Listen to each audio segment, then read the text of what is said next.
Hello बच्चों, welcome to ranker choice classes. आज हम लोग डिस्कस करेंगे बेटा प्रोटीन बायोमोलिक्यूल का। हमारा ये सेकंड टॉपिक होने वाला है। पहला टॉपिक जो हमने डिस्कस किया था उसे हम लोग बोलते हैं कार्बोहाइड्रेट। ठीक है, कार्बोहाइड्रेट हम लोगों ने डिस्कस कर लिया था कंप्लीट वे में। ठीक है, एक वन शॉट में हम लोगों ने डिस्कस किया था। इसका लिंक मैं डिस्क्रिप्शन में डाल दूंगा अगर आपने नहीं पढ़ा है। ठीक है, आज हम लोग जो टॉपिक डिस्कस करेंगे वो है बेटा प्रोटीन। प्रोटीन पढ़ने से बेटा बायोमोलिक्यूल्स के बारे में थोड़ा समझ लेते हैं। बायोमोलिक्यूल्स वो होते हैं जो ऑर्गेनिज्म द्वारा सिंथेसाइज किए जाते हैं। ये बेसिकली ऑर्गेनिक कंपाउंड्स होते हैं, हाइड्रोकार्बन्स होते हैं। ठीक है, लेकिन एक चीज और ध्यान रखिए बेटा, बायोमोलिक्यूल सिर्फ और सिर्फ चार ही होते हैं: कार्बोहाइड्रेट, लिपिड, प्रोटीन और न्यूक्लिक एसिड। ठीक है, जिसमें से हमने कार्बोहाइड्रेट के बारे में पढ़ा था। कार्बोहाइड्रेट क्या होते हैं बेटा? कार्बोहाइड्रेट बेसिकली ये मोनोसैकेराइड के पॉलीमर होते हैं। ठीक है, जब हम लोग प्रोटीन की बात करेंगे तो बेटा protein is the polymer of amino acids. जब हम लोग न्यूक्लिक एसिड की बात करेंगे तो बेटा nucleic acid is the polymer of nucleotides. लेकिन बेटा एक अकेला बायोमोलिक्यूल है जिसका नाम होता है लिपिड। ये कोई पॉलीमर नहीं बनाता। ध्यान रखिए बेटा, लिपिड ही एक ऐसा बायोमोलिक्यूल है जो पॉलीमर नहीं बनाता।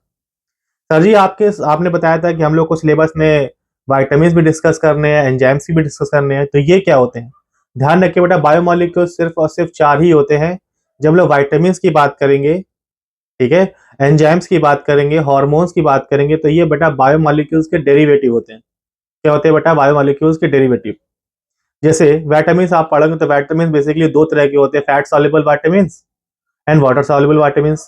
जो वाटर सॉल्युबल विटामिन होंगे और फैट सॉल्युबल, अगर फैट सॉल्युबल विटामिन है तो बेटा ये लिपिड के डेरिवेटिव होंगे। अगर फैट सॉल्युबल है तो लिपिड के डेरिवेटिव, अगर वाटर सॉल्युबल होंगे तो बेटा किसके डेरिवेटिव हो जाएंगे? ये डेरिवेटिव होंगे। ध्यान रखिए बेटा, ये होंगे कार्बोहाइड्रेट के या हो सकते हैं न्यूक्लिक एसिड के। ठीक है, तो ये चीज ध्यान रखिएगा। तो कौन कौन से बायोमोलिक्यूल्स पढ़ने हैं बेटा? हम लोग को चार ही बायोमोलिक्यूल डिस्कस करने हैं। इसमें से हम लोग का जो फर्स्ट टॉपिक उन्होंने डिस्कस कर लिया है कार्बोहाइड्रेट। आज हम लोग जो डिस्कस करेंगे उसको बोलते हैं बेटा प्रोटीन। क्या बोलते हैं बेटा? प्रोटीन। तो प्रोटीन के बारे में जान लीजिए। हम लोग को इस चैप्टर में पढ़ना, इस टॉपिक में पढ़ना क्या है? तो हम लोग को बेटा प्रोटीन क्या होता है ये जानना कि पढ़ा जाएगा हम लोगों के द्वारा। और बेटा नेक्स्ट टॉपिक हम लोग पढ़ेंगे अमाइनो एसिड क्या होते हैं। उसके बाद अमाइनो एसिड की प्रॉपर्टीज क्या होती हैं, पेप्टाइड बॉन्ड्स क्या होते हैं, प्रोटीन के स्ट्रक्चर कौन कौन से होते हैं, प्राइमरी स्ट्रक्चर क्या होता है, सेकेंडरी स्ट्रक्चर क्या होता है, टर्सरी स्ट्रक्चर क्या होता है, क्वाटरनरी स्ट्रक्चर क्या होता है, ये डिस्कस करेंगे। ठीक है, तो चलिए स्टार्ट करते हैं हम लोग का नेक्स्ट टॉपिक, जिसे हम लोग क्या बोलते हैं बेटा? प्रोटीन। प्रोटीन क्या होता है? तो बेटा ध्यान रखिए, protein is the polymer of amino acids. क्या होता है बेटा? पॉलीमर होते हैं अमाइनो एसिड के। ये अमाइनो एसिड का स्ट्रक्चर अभी भी आपको बोर्ड में बना के दिखाया जाएगा। ये अमाइनो एसिड ऐसे अमाइनो एसिड होते हैं जो बेटा एक अमाइनो एसिड दूसरे अमाइनो एसिड जुड़ेगा, दूसरा तीसरे से जुड़ेगा, तीसरा चौथे से जुड़ेगा और बेटा एक पॉलीमर बनाएगा। क्या बनाएगा बेटा? पॉलीमर। ध्यान रखिए, जब एक अमाइनो एसिड दूसरे अमाइनो एसिड से जुड़ेगा तो बेटा किस बॉन्ड के थ्रू जुड़ता है? ध्यान रखिए बेटा, पेप्टाइड बॉन्ड के थ्रू जुड़ेगा। किसके थ्रू जुड़ेगा बेटा? पेप्टाइड बॉन्ड के थ्रू जुड़ेगा। ये चीज ध्यान रखिएगा। ठीक है, आइए चलिए डिस्कस कर लेते हैं बेटा प्रोटीन क्या होता है। ठीक है, आपने पढ़ रखा है बेटा प्रोटीन क्या होता है? प्रोटीन आर अनब्रांच होते हैं बेटा। क्या होते हैं बेटा? अनब्रांच होते हैं। ये ब्रांच नहीं होते बेटा, unbranch. Unbranch polymer of amino acid link together bye peptide bond. किसके थ्रू जुड़े होते हैं बेटा? पेप्टाइड बॉन्ड के थ्रू एक अमाइनो एसिड दूसरे अमाइनो एसिड जुड़ा होता है। ठीक है, अब जब जुड़ेगा तो बेटा क्या कोई अमाइनो एसिड दूसरे अमाइनो एसिड किसी भी तरह से जुड़ सकता है क्या? ये कुछ नहीं होता है। तो ध्यान रखिए बेटा, एक अमाइनो एसिड दूसरे अमाइनो एसिड जब जुड़ेगा तो एक स्पेसिफिक मैनर से जुड़ेगा। अब एक क्वेश्चन उठता है, स्पेसिफिक मैनर को डिसाइड कौन करेगा? तो ध्यान रखिए बेटा, जब हम आगे डिस्कस करेंगे तो आपने पढ़ रखा है डीएनए से बनता है आरएनए, आरएनए से बनता है प्रोटीन। तो बेटा डीएनए डिसाइड करेगा आरएनए का न्यूक्लियोटाइड का सीक्वेंस क्या होता है, और आरएनए डिसाइड करेगा बेटा कि प्रोटीन का स्ट्रक्चर सीक्वेंस, अमाइनो एसिड का सीक्वेंस क्या होगा। ये कौन डिसाइड करेगा? आरएनए। तो अल्टीमेटली हम लोग ये कह सकते हैं कि जो प्रोटीन का स्ट्रक्चर होगा या प्रोटीन का सीक्वेंस होगा, अमाइनो एसिड का सीक्वेंस होगा, ये कौन डिसाइड करता है बेटा? ये डीएनए द्वारा डिसाइड किया जाता है। ठीक है, तो ये अमाइनो एसिड का सीक्वेंस बहुत ही ज्यादा स्पेसिफिक होता है और ये डिसाइड कौन करता है बेटा? डीएनए। डीएनए का, अब देखिए एक क्वेश्चन होता है कि पूरा का पूरा डीएनए डिसाइड करेगा। तो ध्यान रखिए, पूरा का पूरा डीएनए नहीं होता है। डीएनए का कुछ पार्ट जो आरएनए बनाता है उसे हम लोग जीन्स बोलते हैं। तो कौन डिसाइड करेगा बेटा? जीन्स। जीन्स होते हैं क्या? बेसिकली ये डीएनए के पार्ट ही होता है। ठीक है, डीएनए का वो पार्ट जो आरएनए बनाएगा उसे हम लोग क्या बोलते हैं बेटा? जीन्स। ठीक है, तो क्या लिखा है? Specific manner as directed by genetic information encoded in gene. तो जीन ही डिसाइड करेगा प्रोटीन का स्ट्रक्चर क्या होता है। ये कौन डिसाइड करेगा बेटा? जीन। ठीक है, तो चलिए बेटा हम लोग डिस्कस कर लेते हैं। तो अभी तक आपने समझ गया होगा प्रोटीन क्या होता है। प्रोटीन एक अमाइनो पॉलीमर होता है बेटा अमाइनो एसिड का, ठीक है, और ये अमाइनो एसिड दूसरे अमाइनो एसिड जुड़े होते हैं वाया पेप्टाइड बॉन्ड। किसके थ्रू जुड़े होते हैं बेटा? Peptide bond. ये चीज आप ध्यान रखिएगा, ठीक है। तो चलिए बेटा हम लोग स्ट्रक्चर बना लेते हैं, जनरल स्ट्रक्चर किसका? अमाइनो एसिड का। किसका बेटा? अमाइनो एसिड्स का।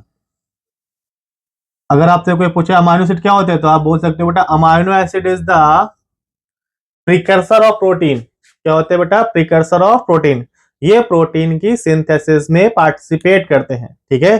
कौन पार्टिसिपेट करेगा बेटा? ध्यान रखिएगा अमाइनो एसिड, ठीक है। एक अमाइनो एसिड का स्ट्रक्चर बनाने के लिए ध्यान रखिए बेटा, एक कार्बन होगा, ठीक है, और उसी कार्बन से जुड़ेगा कार्बोक्सिलिक ग्रुप। कौन सा ग्रुप बेटा जुड़ेगा? कार्बोक्सिलिक ग्रुप, ठीक है। और इसी कार्बन से जोड़ेगा बेटा NH2। कौन सा ग्रुप? Amino group. ये कौन सा ग्रुप है बेटा? Carboxylic group. ये कौन सा ग्रुप है? Amino group. इसी कार्बन से जोड़ेगा हाइड्रोजन। क्या जोड़ेगा बेटा? एक हाइड्रोजन का आइटम जोड़ा जाएगा। और इसी कार्बन से जोड़ा जाएगा एक आर चेन। क्या जोड़ा जाएगा बेटा? R chain. और एक बार एक अमाइनो एसिड ऐसा भी जो आर चेन के बजाय एक हाइड्रोजन एटम को लेना पसंद करेगा, जिसका नाम अभी हम आपको बताएंगे, ठीक है। जिसका नाम बेटा ध्यान रखिए ग्लाइसिन होता है। क्या होता है? ग्लाइसिन, ठीक है। चलिए क्या समझ में आया बेटा? कार्बोक्सिलिक एसिड जिस कार्बन से जुड़ा होता है उसी कार्बन को अल्फा कार्बन बोलते हैं। क्या बोलते हैं बेटा? Alpha carbon. ये बात समझ में आई? अब सेंट्रल कार्बन ये है, जैसे हम लोग अल्फा कार्बन बोले, अगर आपसे कोई पूछे व्हाट इज अल्फा कार्बन, तो अल्फा कार्बन अमाइनो एसिड का वो कार्बन होता है जिससे कार्बोक्सिलिक एसिड जुड़ा होता है, ठीक है। या फिर आप ये भी कह सकते हैं कि ये जो अल्फा कार्बन होता है अमाइनो एसिड का वो कार्बन होता है जिससे सारे के सारे group, for example carboxylic group, amino group, hydrogen atom और बेटा आर चेन जुड़े होते हैं। इसी को हम लोग क्या बोलते हैं? अल्फा कार्बन, ठीक है। मेरे ख्याल से आपको समझ में आ गया होगा अल्फा कार्बन क्या होता है। अब एक चीज और ध्यान रखिए, अल्फा कार्बन से अगर कार्बोक्सिलिक ग्रुप से पूछा, कार्बोक्सिलिक ग्रुप कौन सा है, तो बेटा इसे हम लोग अल्फा कार्बोक्सिलिक ग्रुप बोलेंगे। क्या बोलेंगे बेटा? Alpha carboxylic group. तो अल्फा कार्बोक्सिलिक ग्रुप क्या होता है ये भी समझ लीजिए। अल्फा अमाइनो ग्रुप क्या होता है ये भी समझ लीजिए बेटा, ध्यान में आ रहा होगा, अल्फा अमाइनो ग्रुप, ठीक है। सर जी एक ही हमारे कार्बोक्सिलिक एसिड का ग्रुप जो लगा है तो उसको अल्फा क्यों बोल रहे हैं? तो ध्यान रखिए जब हम लोग आर चेन डिस्कस करेंगे तो आर चेन में भी अमाइनो ग्रुप आता है, ठीक है। आर चेन में भी कार्बोक्सिलिक ग्रुप आता है, ठीक है। तो ध्यान रखिए इसीलिए हम इसको क्या बोलेंगे? Alpha carboxylic acid, alpha carboxylic group. इसे क्या बोलेंगे बेटा? अल्फा अमाइनो ग्रुप, ठीक है। ये जर्नल स्ट्रक्चर होता है किसका? अमाइनो एसिड का। क्या होता है बेटा? अमाइनो एसिड का। अब एक चीज और ध्यान रखिएगा, ठीक है। ये जो अमाइनो एसिड होते हैं, जैसे आपने कार्बोहाइड्रेट में पढ़ा था डी और एल शुगर। क्या पढ़ा था बेटा? डी और एल शुगर। ये डी और एल शुगर क्या था? तो आपने पढ़ा था कि शुगर का सेकेंड लास्ट कार्बन जिसका हाइड्रोक्सिल ग्रुप राइट साइड होगा तो उसको हम लोग डी बोलते थे, लेफ्ट साइड होगा तो एल बोलते थे। उसी तरह बेटा अमाइनो एसिड हमने आपसे कहा था कि जो आप शुगर्स होती हैं वो मोस्टली बेटा मोस्टली कैसे होते हैं? डी कॉन्फ़िगरेशन में होते हैं। जब हम अमाइनो एसिड की बात करेंगे तो अमाइनो एसिड की भी दो कॉन्फ़िगरेशन होती है। एक को बोलते हैं बेटा डी कॉन्फ़िगरेशन और एक को बोलते हैं एल कॉन्फ़िगरेशन, ठीक है। ये डी कॉन्फ़िगरेशन होता है वो कैसे बताया जाए? तो बेटा जो अल्फा अमाइनो ग्रुप की पोजीशन होती है वही डिसाइड करेगा कि अमाइनो एसिड डी कॉन्फ़िगरेशन में है कि एल कॉन्फ़िगरेशन में है। अगर उसका अमाइनो एसिड लेफ्ट की साइड है, ठीक है बेटा, किधर है? लेफ्ट की साइड है, तो उसी को हम लोग क्या बोलते हैं? एल कॉन्फ़िगरेशन या एल अमाइनो एसिड, ठीक है। अगर उसकी कॉन्फ़िगरेशन राइट साइड है तो हम लोग क्या बोलेंगे बेटा? D amino acid. तो ध्यान रखिए जैसे आपने शुगर में पढ़ा था, शुगर मोस्टली शुगर किस कॉन्फ़िगरेशन में होती है? तो डी कॉन्फ़िगरेशन में। उसी तरह मोस्टली अमाइनो एसिड होते हैं बेटा एल कॉन्फ़िगरेशन में। तो mostly amino acids R L configuration में होते हैं, ये चीज ध्यान रखिएगा। एल कॉन्फ़िगरेशन के बारे में क्या समझे? तो एल कॉन्फ़िगरेशन के बारे में ये समझ गए सर कि एल कॉन्फ़िगरेशन का मतलब वो होता है कि इसका लेफ्ट साइड होगा बेटा इसका अमाइनो ग्रुप। कौन सा ग्रुप बेटा? Amino group. अगर लेफ्ट साइड है तो ऐसे अमाइनो एसिड को हम लोग क्या बोलेंगे बेटा? ध्यान रखिए ऐसे अमाइनो एसिड को बोलेंगे एल अमाइनो एसिड। तो नेचर में पाए जाने वाले मोस्टली अमाइनो एसिड कैसे होते हैं? L amino acid. और नेचर में पाए जाने वाले मोस्टली कार्बोहाइड्रेट कैसे होते हैं? डी कॉन्फ़िगरेशन, ठीक है। मुझे लगता है आपको इस जर्नल इंट्रोडक्शन समझ में आया होगा प्रोटीन का। अब हम लोग डिस्कस करने चलेंगे बेटा क्या? Amino acid. ये अमाइनो एसिड क्या होते हैं अमाइनो एसिड की प्रॉपर्टीज क्या होती हैं, इसको डिस्कस करेंगे। तो चलिए शुरू करते हैं बेटा अमाइनो एसिड। तो चलिए बच्चों हम लोग स्टार्ट करते हैं अमाइनो एसिड। अमाइनो एसिड क्या होते हैं, आपने पढ़ा रखा है बेटा अमाइनो एसिड क्या होते हैं। Amino acid basically it is a building block या कह सकते हैं प्रिकर्सर ऑफ प्रोटीन। ये कैसे बनते हैं, इनका क्या स्ट्रक्चर होता है, इनकी प्रॉपर्टीज क्या होती है, चलिए बेटा डिस्कस करते हैं। ठीक है, आपने देख रखा है बेटा, पढ़ रखा है amino acid are the precursor of protein. ये क्या होते हैं बेटा, प्रिकर्सर ऑफ प्रोटीन, अभी पढ़ाया था आपको। अमाइनो एसिड बेटा किसके बने होंगे, ध्यान रखिए amino acid composed of an amino group से मिलेंगे। ठीक है बेटा, ये क्या होगा, अमाइनो ग्रुप, कार्बोक्सिलिक ग्रुप, ठीक है, हाइड्रोजन एटम और बेटा ए डिस्टिंक्ट साइड चेन, जिसे हम लोग आर चेन भी बोलते हैं, इससे मिलके बना होगा। ठीक है, all group are bonded to same carbon atom. इसी कार्बन से एटम से क्या होंगे बेटा, ये सारे के सारे ग्रुप अटैच रहते हैं, इसीलिए बेटा इसको हम लोग क्या बोलते हैं, ध्यान रखिए अल्फा कार्बन। क्या बोलते हैं बेटा, अल्फा कार्बन। अब थोड़ा एक बात और समझ लीजिए। ठीक है, ये अमाइनो एसिड का जर्नल स्ट्रक्चर है बेटा। क्या है, जर्नल स्ट्रक्चर। आइए देखते हैं नेक्स्ट।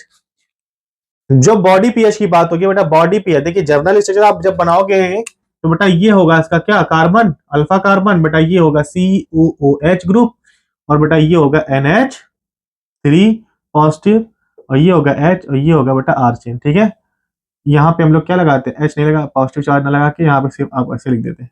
ठीक है, जब हम लोग बॉडी पीएच की बात करेंगे, ठीक है, सेल्स में पाए जाते हैं अमाइनो एसिड, तो आपने पढ़ रखा है अमाइनो एसिड में बेटा ये जो कौन सा कार्बोक्सिलिक ग्रुप का, कार्बोक्सिलिक ग्रुप का hydrogen in the form of proton release रहता है, या कह सकते हैं जो कार्बोक्सिलिक एसिड होता है वो बेटा डी प्रोटोनेटेड फॉर्म में रहता है। किस फॉर्म में रहता है बेटा, डी प्रोटोनेटेड फॉर्म में। और बेटा ये अमाइनो ग्रुप रहता है प्रोटोनेटेड फॉर्म में। किस फॉर्म में रहता है बेटा, प्रोटोनेटेड फॉर्म में। तो ये जो जनरल स्ट्रक्चर दिख रहा है, ठीक है, ये किससे बना है, कार्बोक्सिलिक एसिड और अमाइनो एसिड, अमाइनो ग्रुप। तो अमाइनो ग्रुप में बेटा प्रोटॉन या कह सकते हैं अमाइनो ग्रुप प्रोटोनेटेड होता है, और कार्बोक्सिलिक ग्रुप डी प्रोटोनेटेड रहता है। ठीक है, अगर इसको प्रोटोनेटेड करना है, इसको डी प्रोटोनेटेड करना है, तो ध्यान रखिए आपको बेटा पीएच से खेलवा, मतलब पीएच को चेंज करना पड़ेगा। पीएच को चेंज करेंगे तो बेटा ये क्या होगा, ये प्रोटोनेटेड भी हो जाएगा, ये डी प्रोटोनेटेड हो जाएगा। तो कब प्रोटोनेटेड होगा, कब डी प्रोटोनेटेड होगा, इसके बारे में डिस्कस करेंगे हम लोग नेक्स्ट डे। ठीक है, नेक्स्ट टाइम। ठीक है, अब देखिए ये स्ट्रक्चर किसका है बेटा, अमाइनो एसिड का है। इसमें एक कार्बोक्सिलिक ग्रुप मिलेगा, एक अमाइनो ग्रुप मिलेगा, एक हाइड्रोजन एटम मिलेगा, एक साइड चेन मिलेगा। ठीक है, ये इसका जनरल स्ट्रक्चर है। ठीक है, एक चीज और ध्यान रखिएगा, इस पे निगेटिव चार्ज और positive charge as at a same time मिलता है। तो आपने एक टॉपिक पढ़ा था ज्विटर आयन। ठीक है, ज्विटर आयन किसे बोलते हैं बेटा, ज्विटर आयन उसे बोलते हैं जिसके पास बेटा ऐसा कंपाउंड जिसके पास पॉजिटिव चार्ज और निगेटिव चार्ज दोनों होता है, इसी को हम लोग क्या बोलते हैं बेटा, ज्विटर आयन। ठीक है, या कह सकते हैं ऐसा कंपाउंड जिसके पास एसिडिक नेचर और बेसिक नेचर दोनों होता है, उसी को हम लोग क्या बोलते हैं, ज्विटर आयन। देखिए बेटा, ये जो कार्बोक्सिलिक एसिड है बेटा, ये एसिडिक इन नेचर होता है, आपने पढ़ रखा है कार्बोक्सिलिक एसिड होता है। ठीक है, और ये अमाइनो ग्रुप आपने पढ़ रखा है, अमाइनो ग्रुप क्या होता है, अमाइनो या कह सकते हैं अमोनिया क्या होता है, तो आपने पढ़ रखा है अमोनिया क्या होता है, अमोनिया के पास होते हैं बेटा लोन पेयर। ये लोन पेयर डोनेट करके क्या बनाए जाते हैं बेटा, प्रोटॉन को दिए जाते हैं, जिससे बेटा प्रोटॉन के साथ बॉन्डिंग हो जाती है। जब ऐसा आपने कहीं पढ़ा होगा कि ऐसे कंपाउंड जो अपना लोन पेयर डोनेट करते हैं उन्हें बेटा लुईस बेस बोलते हैं। क्या बोलते हैं बेटा, लुईस बेस। तो बेस क्या होते हैं, तो ये बेटा कार्बोक्सिलिक एसिड की तरह बिहेव कर रहा है। ये जो कार्बोक्सिलिक ग्रुप है ये एसिड की तरह बिहेव करेगा, और ये जो अमाइनो ग्रुप है ये बेटा बेस की तरह बिहेव करेगा।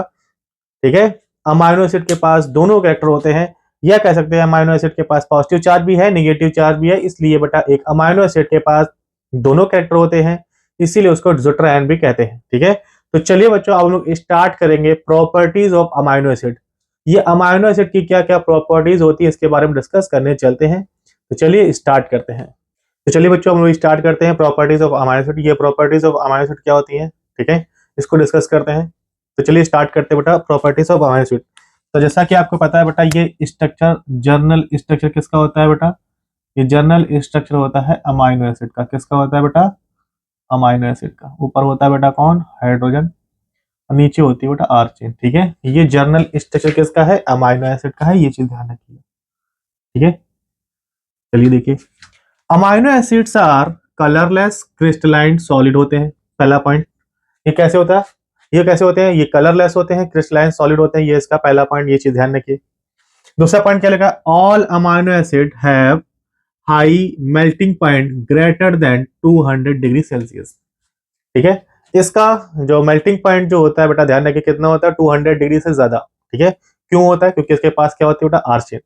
ये आर चेन ही क्या करती है, इसके टेम्परेचर को या कह सकते हैं मेल्टिंग पॉइंट को क्या करती है, बढ़ा देती है। ठीक है, चलिए नेक्स्ट देखिए बेटा, amino acids are soluble in water, slightly soluble in alcohol, for example methanol.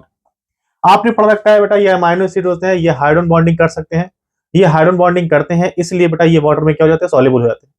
ठीक है, और अल्कोहल में ध्यान रखिए बेटा, ये अल्कोहल में लेस सॉल्युबल होते हैं, स्लाइटली सॉल्युबल होते हैं। इसका एग्जांपल बेटा क्या होता है, मेथनॉल। मेथनॉल में इनका जो सॉल्युबिलिटी होती है वो कम देखी जाती है। ठीक है, नेक्स्ट पॉइंट देखिए बेटा, all amino acids except glycine are optically inactive. आपने जब आपको कार्बोहाइड्रेट पढ़ाया गया था तो मैंने आपको बताया था ऑप्टिकली एक्टिव और इनएक्टिव कैसे पहचानते हैं। ऑप्टिकली एक्टिव होने का रीजन ये है कि अगर कोई एटम या कह सकते कोई कंपाउंड जिसके पास कोई भी कायरल कार्बन नहीं है, ऐसे कंपाउंड को हम लोग ऑप्टिकली इनएक्टिव कंपाउंड बोलते हैं। तो बेटा ध्यान रखिए, ग्लाइसिन का स्ट्रक्चर ध्यान रखिए कैसा होता है बेटा, ये कार्बन होगा, इसके एक तरफ बेटा कार्बोक्सिलिक ग्रुप और एक तरफ बेटा क्या होता है, अमाइनो ग्रुप। ठीक, यहाँ पे क्या होता है बेटा, हाइड्रोजन, और यहाँ पे भी होता है क्या, हाइड्रोजन। ध्यान करिए, आपने क्या पढ़ा था, कायल कार्बन की डेफिनेशन, ऐसा कार्बन जो 4 बॉन्ड बनाए। ठीक है, और चारों के चारों बॉन्डेड ग्रुप डिफरेंट होने चाहिए, क्या होने चाहिए बेटा, डिफरेंट। तो बेटा ये कार्बोक्सिलिक ग्रुप हो गया, ठीक है, ये अमाइनो ग्रुप हो गया, तो ये तो डिफरेंट है। लेकिन ये जो हाइड्रोजन आपको दिख रहा है ये कैसे हो गया बेटा, सेम, जिस वजह से ये कायरली या कह सकते हैं ये ऑप्टिकली इनएक्टिव हो जाता है, ये चीज ध्यान रखिएगा। इसके अलावा अगर कोई अमाइनो ग्रुप आएगा तो बेटा यहाँ पे आएगी आर चेन। आर चेन का मतलब मैथाइल ग्रुप से स्टार्टिंग की जाएगी, तो मैथाइल ग्रुप अगर यहाँ पे आ गया तो मैथाइल ग्रुप में बेटा क्या करेंगे, चेन को, एक जो चेन होती है साइड चेन, उसमें डिफरेंस क्रिएट किया जाएगा, जिस वजह से एक एटलीस्ट एक कायल कार्बन तो आपको देखने को मिलेगा। ठीक है, तो ये चीज ध्यान रखिएगा, all amino acid except glycine. Glycine के बारे में अभी आपको जब पढ़ाएंगे टाइप्स ऑफ अमाइनो एसिड, ठीक है, तो वहां पे हम लोग ग्लाइसिन के बारे में भी डिस्कस करेंगे। तो ग्लाइसिन क्या होता है, ग्लाइसिन एक अमाइनो एसिड है, ऑप्टिकली इनएक्टिव है, प्लेन पोलराइज लाइट को डेविएट नहीं कर सकता। ठीक है, ये चीज ध्यान रखिएगा, आर ऑप्टिकली इनएक्टिव। ठीक है, naturally occurring mostly amino acids R L configuration. Nature में पाए जाने वाले जितने भी अमाइनो एसिड होते हैं उसमें most of the amino acid कैसे होते हैं बेटा, एल कॉन्फिगरेशन में होते हैं। एल कॉन्फिगरेशन का मतलब इसका अमाइनो ग्रुप लेफ्ट साइड होगा बेटा, किधर साइड होगा, लेफ्ट साइड। ठीक है, कौन सा अमाइनो ग्रुप, तो ध्यान रखिए बेटा, alpha amino group. Alpha amino group कौन सा, जो ऐसा अमाइनो ग्रुप जो डायरेक्टली अल्फा कार्बन से अटैच हो उसे हम लोग क्या बोलते हैं, अल्फा अमाइनो ग्रुप। ठीक है, ऑल, नेक्स्ट देखिए, नेक्स्ट पॉइंट क्या लिखा है, ऑल अमाइनो एसिड्स, जितने भी अमाइनो एसिड होते हैं बेटा, are link together by a peptide bond. जितने भी अमाइनो ग्रुप होते हैं, जितने भी अमाइनो एसिड्स होते हैं, ध्यान रखिए बेटा वो किसके थ्रू जुड़े होते हैं, एक अमाइनो एसिड दूसरे अमाइनो एसिड जुड़ेगा via peptide bond. Peptide bond कैसे बनता है बेटा, ध्यान रखिएगा, ये अमाइनो ग्रुप होगा, इसके जस्ट बगल में बेटा दूसरे अमाइनो एसिड का कार्बोक्सिलिक ग्रुप है, कार्बोक्सिलिक ग्रुप होगा, तो एक अमाइनो एसिड का अमाइनो ग्रुप दूसरे अमाइनो एसिड का कार्बोक्सिलिक ग्रुप बॉन्डिंग में एंगेज होगा वाया पेप्टाइड बॉन्ड। कौन सा बॉन्ड बनेगा बेटा, पेप्टाइड बॉन्ड। तो ध्यान रखिए पेप्टाइड बॉन्ड किसके किसके बीच बनता है, तो पेप्टाइड बॉन्ड बनता है अमाइनो ग्रुप और कार्बोक्सिलिक ग्रुप के बीच में। ये प्रोसेस डिहाइड्रेशन होती है, वाटर मॉलिक्यूल रिलीज होता है, ये चीज आप ध्यान रखिएगा।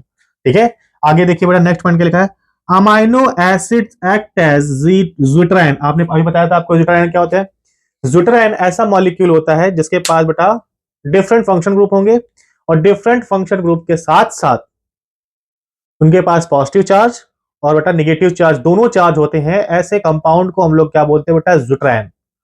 क्या बोलेंगे बेटा, ज्यूट्राइन। देखिए बेटा क्या लिखा है, a zwitterion ion is a molecule with functional group, ठीक है, of which at least one has positive charge। Different functional group होने चाहिए और एक फंक्शनल क्या कह सकते हैं कि पॉजिटिव चार्ज और निगेटिव चार्ज दोनों होना चाहिए, ऐसे होने चाहिए। तो बेटा क्या लिखा है, one has positive charge and one has negative charge, and net charge बेटा कितना होना चाहिए, 0 चार्ज होना चाहिए। पूरे मॉलिक्यूल पे कोई चार्ज नहीं होगा, ठीक है। एक चार्ज कैसा हो जाएगा बेटा, पॉजिटिव चार्ज, एक हो जाएगा नेगेटिव चार्ज, तो नेट नेट ये कहते हैं ओवरऑल चार्ज बेटा क्या हो जाएगा, न्यूट्रल हो जाएगा। एक पॉजिटिव होगा और नेगेटिव होगा, दोनों का कंपैरिजन करेंगे तो नेट जीरो चार्ज देखने को मिलेगा, ठीक है। आगे देखिए बेटा, amino acids are amphoteric in nature, जितने भी अमाइनो एसिड्स होते हैं are amphoteric in nature, they act as acid and base due to amino and carboxylic group. अभी थोड़ी देर आपने पहले पढ़ा था कि बेटा ये कार्बोक्सिलिक ग्रुप है, ये कार्बोक्सिलिक ग्रुप अमाइनो एसिड को एसिडिक नेचर प्रोवाइड करता है, ये चीज ध्यान रखिए।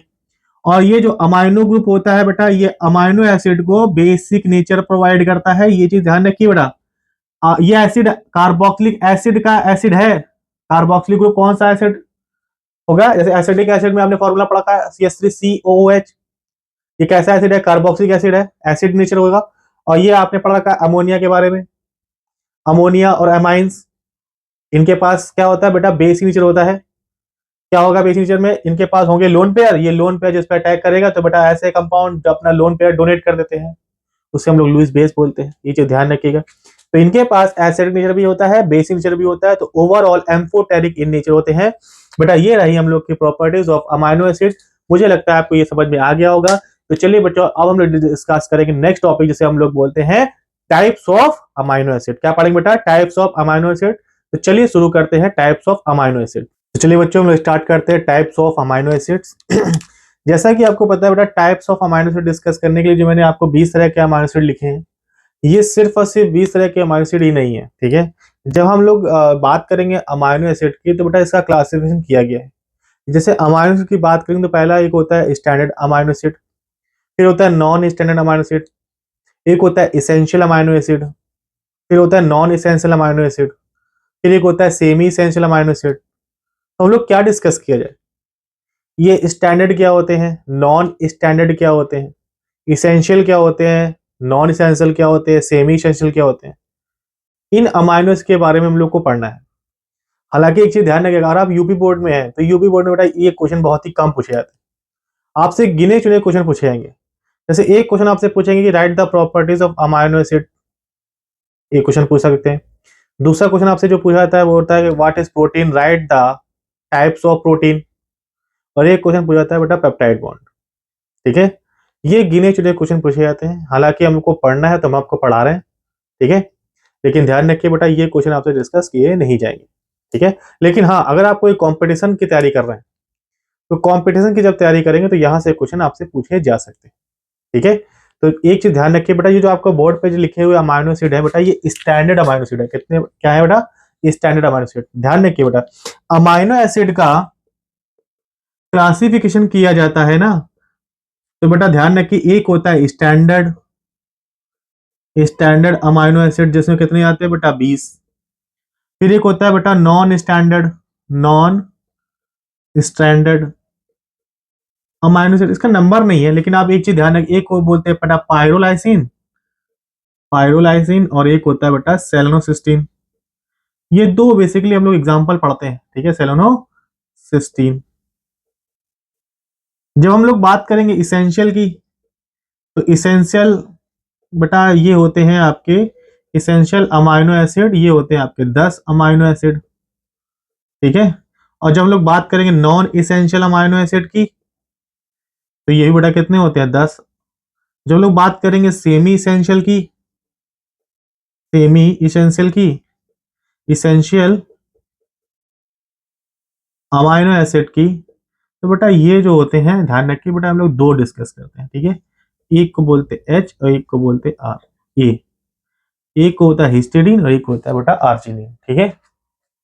तो एक बात समझ लीजिए, ये types of amino acid, standard का मतलब क्या होता है, नॉन स्टैंडर्ड का मतलब क्या होता है, सेमी इसेंशियल का मतलब होता है, इसेंशियल का मतलब क्या होता है, ठीक है, और नॉन इसेंशियल का मतलब क्या होता है, ठीक है।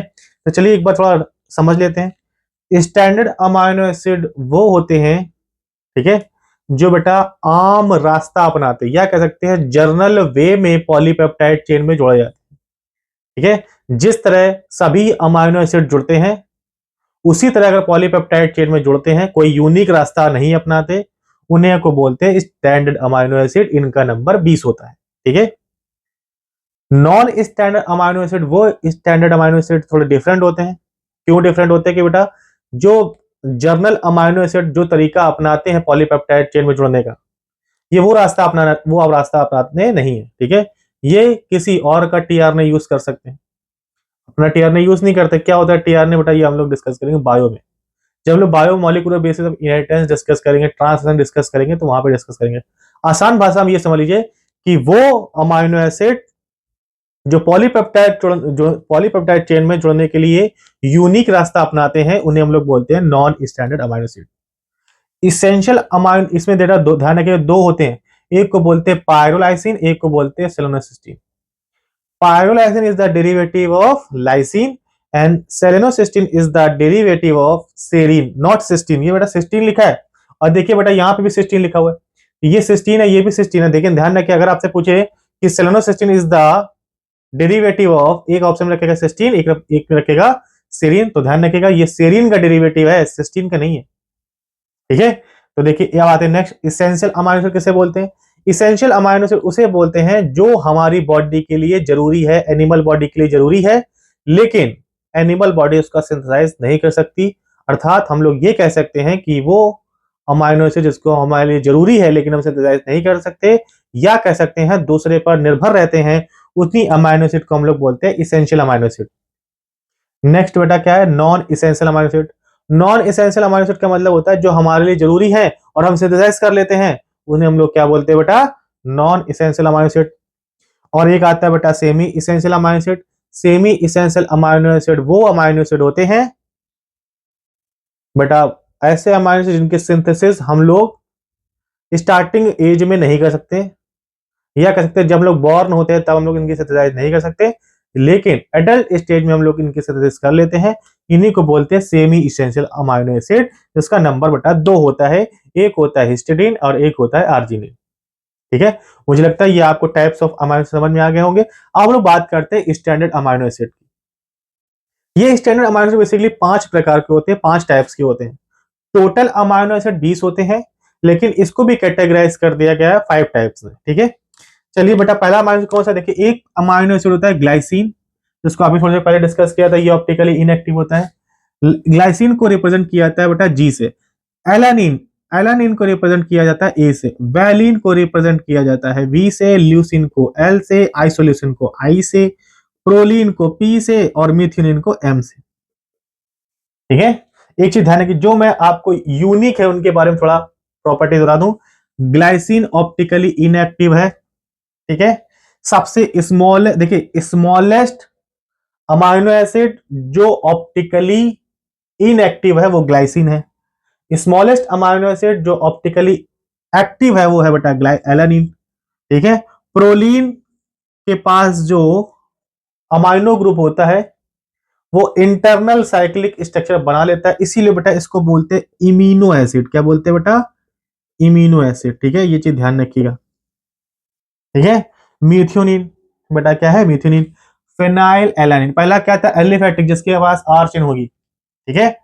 एरोमेटिक, एरोमेटिक में बेटा जिसकी आर चेन में साइक्लिक स्ट्रक्चर पाया जाता है उसे को बोलते हैं एरोमेटिक। फिनाइल एलानिन के पास, फिनाइल एलानिन को कैसे रिप्रेजेंट किया जाता है? एफ से, जिसके पास होती है बेंजीन रिंग। टायरोसिन के पास होती है फिनाइल रिंग। कौन सी रिंग बेटा? फिनाइल रिंग, या कहते हैं फिनोल रिंग, ठीक है। इसको रिप्रेजेंट किया जाता है वाई से, ठीक है। और ट्रिप्टोफैन के पास होती है इमिडाजोल। कौन सी रिंग बेटा? इमिडाजोल। इसको रिप्रेजेंट किया जाता है डब्ल्यू से। किससे रिप्रेजेंट करेंगे बेटा? डब्ल्यू से। लाइसिन, लाइसिन पॉजिटिवली चार्ज है, इसकी आर चेन में बेटा पॉजिटिव चार्ज पाया जाएगा, इससे हम लोग रिप्रेजेंट करते हैं के से। आर्जिनिन को रिप्रेजेंट किया जाता है आर से। हिस्टिडीन को रिप्रेजेंट किया जाता है एच से, ठीक है।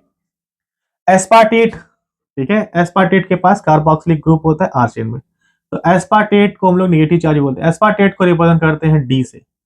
और ग्लूटामेट को रिप्रेजेंट किया जाता है बेटा ई से। किससे रिप्रेजेंट करेंगे? ई से। सेरीन को रिप्रेजेंट किससे किया जाएगा बेटा? Serine, serine, serine.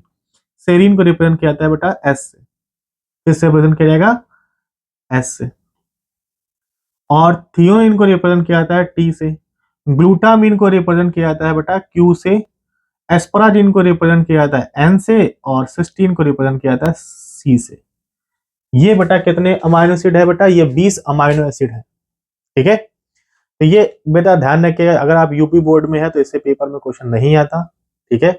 लेकिन ध्यान रखिए ये टाइप्स में था, सिलेबस में था, तो मैंने आपको पढ़ा दिया। अब हम लोग जो डिस्कस करेंगे बेटा वो है बेटा पेप्टाइड बॉन्ड। क्या है पेप्टाइड बॉन्ड, क्या नेचर होता है पेप्टाइड बॉन्ड का, क्या होती है प्रॉपर्टीज, वो डिस्कस करने चल रहे हैं। ये पेप्टाइड बॉन्ड आपके पेपर में पूछा जाता है, ठीक है। तो चलिए स्टार्ट करते हैं बेटा पेप्टाइड बॉन्ड के बारे में। तो चलिए बच्चों हम लोग स्टार्ट करते हैं प्रॉपर्टीज ऑफ पेप्टाइड बॉन्ड, ठीक है। ये पेप्टाइड बॉन्ड कैसे बनता है इसको डिस्कस कर लेते हैं। पेप्टाइड बॉन्ड बनने की खास बात ये है कि ये पेप्टाइड बॉन्ड बनता कैसे है। तो एक अमाइनो एसिड का अमाइनो ग्रुप दूसरे अमाइनो एसिड का कार्बोक्सिलिक ग्रुप के बीच बनने वाला कोवैलेंट बॉन्ड ही कहलाता है पेप्टाइड बॉन्ड। क्या कहलाता है बेटा, पेप्टाइड बॉन्ड। पेप्टाइड बॉन्ड की प्रॉपर्टीज क्या होता है इसको पढ़ने से पहले एक बार देख लेते हैं पेप्टाइड बॉन्ड बनता कैसे है। तो बेटा ये देखिए बेटा, ये है आपका अल्फा कार्बन। अल्फा कार्बन से अटैच है बेटा ये alpha amino group. Alpha carbon से अटैच है बेटा एल्काइल ग्रुप। अल्फा कार्बन से अटैच है बेटा हाइड्रोजन ग्रुप। अल्फा कार्बन से अटैच है कार्बोक्सिलिक ग्रुप। बेटा ये कौन सा ग्रुप हो गया, ये आपको दिख रहा होगा मेरे ख्याल से, ये है आपका कार्बोक्सिलिक ग्रुप। ये एक अमाइनो एसिड है, ये है दूसरा अमाइनो एसिड। दूसरे अमाइनो एसिड का बेटा ये कौन सा ग्रुप होगा, कार्बोक्सिलिक ग्रुप। ये कौन सा ग्रुप हो गया, अमाइनो ग्रुप। ये आर चेन, ये हाइड्रोजन ग्रुप, हाइड्रोजन एटम। अब देखिए बेटा ये बॉन्ड बनाना किसके किसके बीच है, कार्बोक्सिलिक एसिड और अमाइनो ग्रुप के बीच बनना है बॉन्ड। तो बेटा देखिए ये कार्बोक्सिलिक एसिड का हाइड्रोक्सिल ग्रुप दूसरे अमाइनो एसिड के हाइड्रोजन के साथ बॉन्डिंग में एंगेज होगा और बेटा ये रिमूव होगा in the form of water. क्या निकल गया बेटा, वाटर। और बनेगा यहाँ पे क्या, बॉन्ड। तो ये हो गया सी, ये हो गया बेटा आपका आर, ये हो गया एच, ये हो जाएगा कार्बोक्सिलिक ग्रुप का। तो ये है बेटा हाइड्रोजन जो निकल चुका है बेसिकली, ठीक है। ये हाइड्रोजन निकल चुका है, तो ये हो जाएगा बेटा नाइट्रोजन, ये हो गया एच, ये हो गया सी, ये हो गया बेटा एच, ये हो गया आर टू, ये हो गया आपका कार्बोक्सिलिक। ऊपर बेटा क्या होगा, ध्यान रखिए यहाँ पे तो कुछ नहीं होने वाला फिलहाल, यहाँ पे होगा आपका अमाइनो ग्रुप, ठीक है। अब आपको बेटा ये जो बॉन्ड दिख रहा है, क्या दिख रहा है बेटा, बॉन्ड। कौन सा बॉन्ड, ये देखिए बेटा ये अमाइनो ग्रुप था, ये अमाइनो ग्रुप, ये अमाइनो ग्रुप है, ये कार्बोक्सिलिक ग्रुप है। इनके बीच ये जो बॉन्ड बन रहा है इसी बॉन्ड को बेटा हम लोग क्या बोलेंगे, पेप्टाइड बॉन्ड। क्या बोलेंगे बेटा, पेप्टाइड बॉन्ड।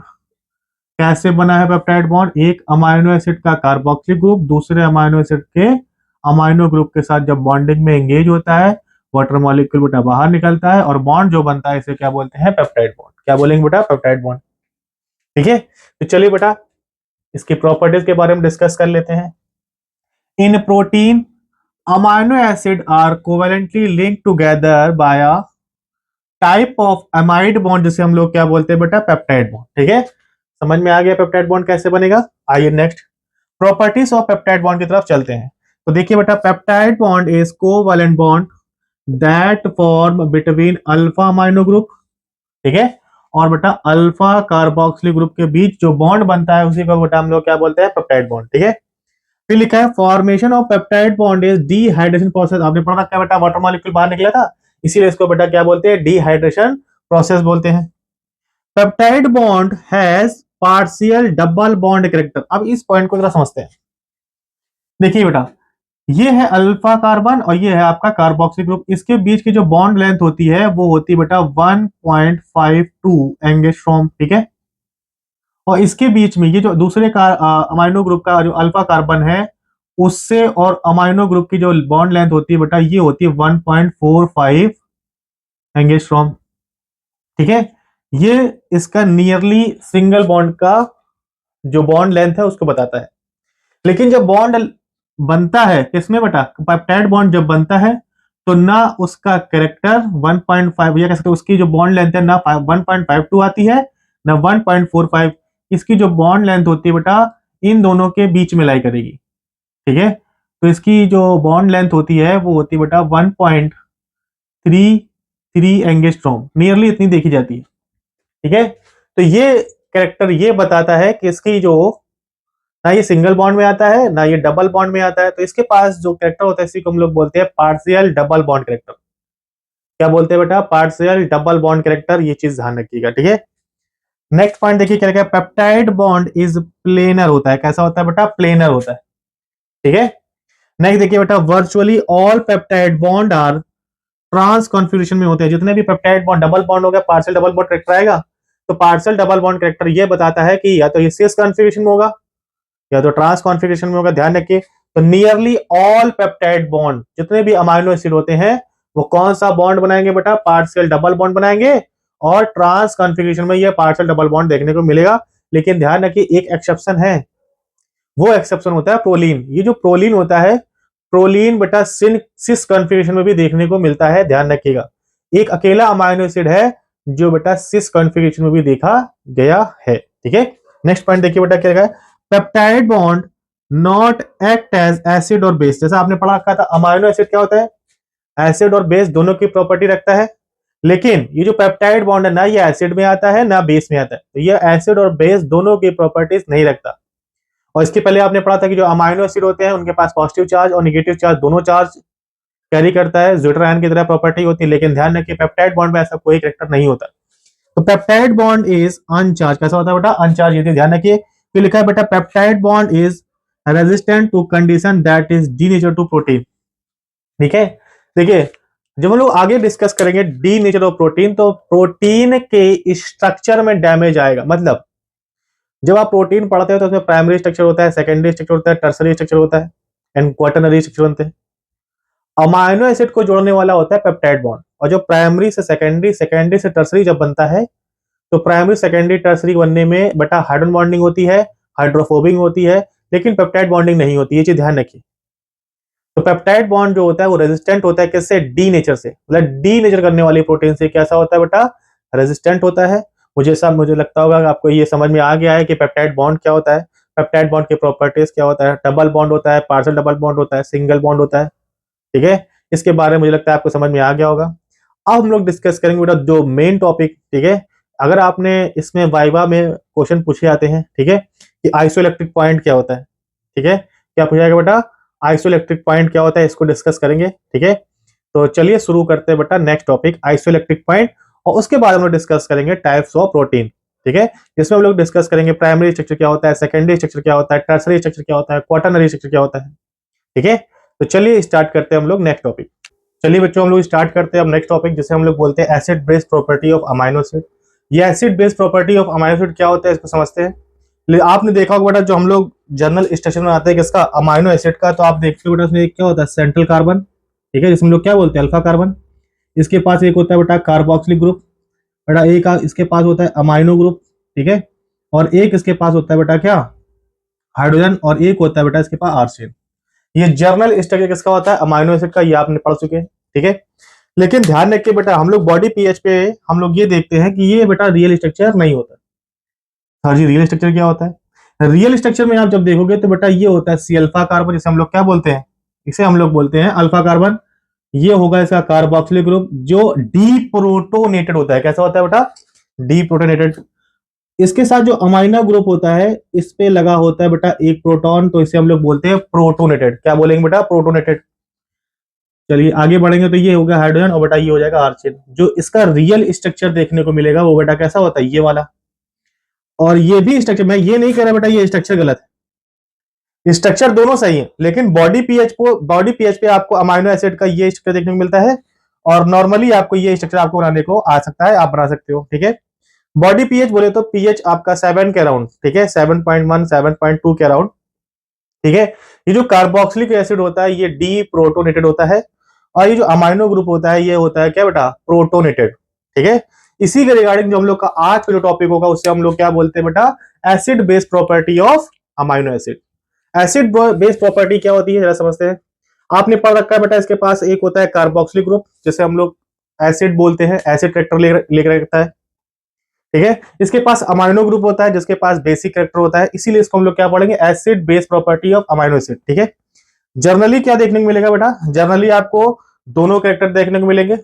इसका मतलब पॉजिटिव चार्ज भी है अमाइनो एसिड के ऊपर और नेगेटिव चार्ज भी है। जब पॉजिटिव चार्ज और नेगेटिव चार्ज किसी कंपाउंड पे आ जाता है, ठीक है, उसी कंपाउंड को हम लोग बोलते हैं बाईपोलर आयन, या कह सकते हैं ज्यूट्रायन। क्या बोलेंगे बेटा? ज्यूट्रायन। चलिए एक बार डिस्कस कर लेते हैं। Amino acid in solution at neutral pH, इसका मतलब पीएच 7 के अराउंड। ठीक है, exist predominantly as dipolar ion. कैसे अरेंज होता है बेटा? कैसे मतलब प्रेजेंट होता है? तो डाइपोलर आयन के रूप में प्रेजेंट होता है। ठीक है, जिसे हम लोग क्या बोलते हैं, ज़ुट्रैन। क्या बोलते हैं बेटा, ज़ुट्रैन। ज़ुट्रैन के लिए पॉजिटिव चार्ज चाहिए या नेगेटिव चार्ज चाहिए? पॉजिटिव चार्ज किस पे मिलेगा बेटा, अमाइनो ग्रुप पे, और नेगेटिव चार्ज किस पे मिलेगा, कार्बोक्सिलिक एसिड पे। देखिए क्या लिखा है, अमाइनो ग्रुप प्रोटोनेटेड, प्रोटोनेटेड का मतलब इस पे प्रोटॉन प्रेजेंट होगा, कार्बोक्सिलिक ग्रुप इस डी प्रोटोनेटेड फॉर्म में पाया जाता है, ये चीज ध्यान रखिएगा, ठीक है। अब आगे बढ़ते हैं। देखिए दो सोल्यूशन हो सकते हैं, ये तो पीएच 7 के अराउंड हो गया। क्या होगा अगर अमाइनो एसिड को हम लोग बेसिक मीडियम में रख दें? क्या होगा अगर इसको हम एसिडिक मीडियम पे रख दें? तो जरा सोच के देखिए बेटा, अगर आप अमाइनो एसिड को बेसिक सोल्यूशन पे रखेंगे तो क्या वहां पे प्रोटॉन होगा बेटा? इसका आंसर है प्रोटॉन वहां पे नहीं होगा। जहां प्रोटॉन होगा हम लोग कहेंगे वो मीडियम कैसा है बेटा, एसिडिक मीडियम। आपने पढ़ा होगा कि एसिडिक मीडियम क्या होता है, जहां पे प्रोटॉन पाया जाए, ऐसे कंपाउंड जो H+ रिलीज करते हैं, प्रोटॉन रिलीज करते हैं, उन्हीं को हम लोग क्या बोलते हैं बेटा, एसिड बोलेंगे। और जहां प्रोटॉन होगा वहीं वहीं का मीडियम कैसा होगा बेटा, एसिडिक होगा। तो बेसिक मीडियम में आप बताइए क्या वहां पे प्रोटॉन मिलेगा बेटा? इसका आंसर है वहां प्रोटॉन नहीं मिलेगा। जहां प्रोटॉन नहीं मिलेगा वहां पे अमाइनो एसिड बेटा अपना प्रोटॉन रिलीज करेगा। क्या करेगा बेटा, रिलीज करेगा। तो देखिए इन बेसिक सोल्यूशन, बेसिक सोल्यूशन का मतलब अगर आप पीएच बढ़ाए 7 के आगे बढ़े 9 के पास चले, तो अगर आप पीएच करते अबव द पीएच ऑफ 9.7, ठीक है, तो the predominantly species of amino acid, ठीक है, अमाइनो एसिड बेटा उस पर क्या चार्ज होगा, निगेटिव चार्ज। निगेटिव चार्ज कैसे आएगा? देखिए ये जो प्रोटॉन बेटा रिलीज होगा वो कौन रिलीज करेगा, अमाइनो ग्रुप। ये अमाइनो ग्रुप अपना प्रोटॉन रिलीज करेगा, तो यहां पे बेटा ये किस में कन्वर्ट हो जाएगा, NH2 में। जब NH2 पे कन्वर्ट हो गया तो NH2 पे तो कोई चार्ज नहीं है। जब कोई चार्ज नहीं है तो ऐसे बेटा कौन सा ग्रुप में क्या चार्ज देखने को मिलेगा, आपको निगेटिव चार्ज देखने को मिलेगा, ठीक है। तो क्या बोला गया है, अगर आप पीएच 7 के अराउंड जाते हैं, पीएच 7 के अबव जाते हैं, 9.7 तक जाते हैं, the predominant species of amino acid is negatively charge. It means जो अमाइनो ग्रुप है, कौन सा ग्रुप, अमाइनो ग्रुप बेटा, वो कैसा हो जाएगा, अमाइनो ग्रुप हो जाएगा बेटा डी प्रोटोनेटेड। इसका मतलब सिर्फ और सिर्फ कैसा चार्ज देखने को मिलेगा आपको, negative charge, because of D protonation of amino group. क्या होगा बेटा, अमाइनो ग्रुप देखने को मिलेगा। ये बात आपको समझ में आई? अगर आप देखिए, अगर आप अमाइनो एसिड को क्या रख दे, अगर आप अमाइनो एसिड को एसिडिक मीडियम में रख दे, एसिडिक मीडियम का मतलब ये हो गया कि वहां पे प्रोटॉन प्रेजेंट होगा, प्रोटॉन का नंबर वहां बड़ा होगा, ठीक है। अगर वहां पे प्रोटॉन का नंबर बढ़ा होगा तो ऐसे केस में अमाइनो एसिड के पास एक कैरेक्टर डेवलप होगा कि वो अपना प्रोटॉन क्या करे बेटा, रिलीज करेगा, एक्सेप्ट करे, वो प्रोटॉन एक्सेप्ट करेगा। क्या करेगा बेटा, प्रोटॉन एक्सेप्ट करेगा। अब प्रोटॉन एक्सेप्ट कौन करता है, आपने देख रखा है बेटा, जो कार्बोक्सिलिक एसिड है उस पर निगेटिव चार्ज है, निगेटिव चार्ज होने के कारण वो प्रोटॉन को एक्सेप्ट करेगा। क्या करेगा बेटा, एक्सेप्ट करेगा। जब प्रोटॉन को एक्सेप्ट कर लेगा तो निगेटिव चार्ज तो खत्म हो जाएगा। अब बचेगा क्या बेटा, अब बचेगा अमाइनो ग्रुप का पॉजिटिव चार्ज। क्या बचा बेटा, पॉजिटिव चार्ज। देखिए बेटा, below the pH of 2.02, pH आपने पढ़ रखा, पीएच 7 के अराउंड एसिडिक मीडियम होता है। The predominantly species of amino acid is positively charge due to protonation of carboxylic acid.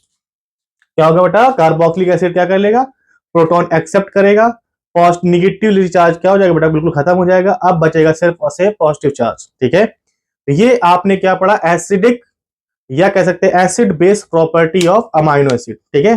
क्या हो अगर, देखिए आपने कहा कि अगर हम बेसिक मीडियम में जाएंगे तो प्रोटॉन क्या होगा बेटा, रिलीज करेगा कि एक्सेप्ट करेगा? बेसिक मीडियम में प्रोटॉन होगा नहीं, ऐसे में क्या होगा बेटा, प्रोटॉन रिलीज किया जाएगा, एक्सेप्ट किया जाएगा। जरा ध्यान से देखिए बेटा, बेसिक मीडियम में जब आप चलोगे तो निगेटिव चार्ज आएगा, इसका मतलब जो पॉजिटिव चार्ज है वो बेटा रिलीज कर दिया जाएगा। और अगर आप एसिडिक मीडियम में जाएंगे तो प्रोटॉन को एक्सेप्ट कर लिया जाएगा, ठीक है। क्या करें अगर एक ऐसा पीएच देखा जाए, ना हम एसिडिक मीडियम की तरफ चले ना हम बेसिक मीडियम की तरफ चले, बीच का कुछ एक्सेप्ट किया जाए, तो ऐसा एक पीएच देखा जाए जहां पे ना प्रोटॉन रिलीज किया जाए ना प्रोटॉन एक्सेप्ट किया जाए, उसी पॉइंट को, उसी पीएच को हम लोग को क्या बोलते हैं बेटा, आइसोइलेक्ट्रिक पॉइंट। क्या बोलेंगे, आइसोइलेक्ट्रिक पॉइंट। मेरे ख्याल से आपको समझ में आ गया होगा कि आइसोइलेक्ट्रिक पॉइंट क्या होगा। आइसोइलेक्ट्रिक पॉइंट एक ऐसा पीएच होता है जहां पर ना प्रोटॉन रिलीज होगा ना प्रोटॉन एक्सेप्ट होगा। इसका मतलब यह है कि अगर प्रोटॉन रिलीज नहीं होगा बेटा, अगर प्रोटॉन रिलीज नहीं होगा तो फिर क्या होगा, निगेटिव जो पॉजिटिव चार्ज है वो खत्म नहीं होगा, ठीक है। और प्रोटॉन एक्सेप्ट नहीं होगा तो निगेटिव चार्ज भी बेटा, पॉजिटिव चार्ज या निगेटिव चार्ज भी खत्म नहीं होगा, ठीक है। तो ऐसे पीएच क्या बोले बेटा, ऐसा आइसोइलेक्ट्रिक पॉइंट वो पीएच होता है जहां पे नेट चार्ज कैसा हो जाएगा बेटा, जीरो हो जाएगा। क्या मतलब है, पॉजिटिव चार्ज भी है और निगेटिव चार्ज। पॉजिटिव चार्ज का मतलब बेटा अमाइनो ग्रुप पे पॉजिटिव चार्ज हो और कार्बोक्सिलिक ग्रुप पे नेगेटिव चार्ज हो। तो ऐसे केस में क्या होगा, अगर आप इस फील्ड में ऐसे पीएच पे क्या करें, इलेक्ट्रिक फील्ड अप्लाई करें, तो ये जो आपका अमाइनो ग्रुप है ना, ये कैथोड की तरफ मूव करेगा ना एनोड की तरफ मूव करेगा। तो कैथोड की तरफ मूव करेंगे, ठीक है। तो आपने पढ़ रखा है कि पॉजिटिव चार्ज निगेटिव चार्ज क्या होगा, पॉजिटिव चार्ज अपोजिट साइड क्या करता है, मूव करता है। तो ध्यान रखिए बेटा। तो आइसो इलेक्ट्रिक पॉइंट क्या है, एक पीएच है। लोग आसान भाषा में बहुत से बच्चे ये समझ लेते हैं कि आइसो इलेक्ट्रिक पॉइंट कोई ऐसा टेम्परेचर होगा। बेटा टेम्परेचर नहीं होता, ये पीएच होता है। ये पीएच ऐसा पीएच जहां पे जो अमाइनो एसिड है इलेक्ट्रिक फील्ड अप्लाई करने पे किसी भी कैथोड या एनोड, किसी भी कैथोड या एनोड इलेक्ट्रोड की तरफ मूव नहीं करता। ऐसे पीएच को हम लोग बोलते हैं आइसो इलेक्ट्रिक पॉइंट, ठीक है। तो चलिए बेटा एक बार रीड कर देते हैं। The isoelectric point of an amino acid is the pH at which it has an average net charge of zero. Zero charge आएगा, पॉजिटिव भी है निगेटिव भी है।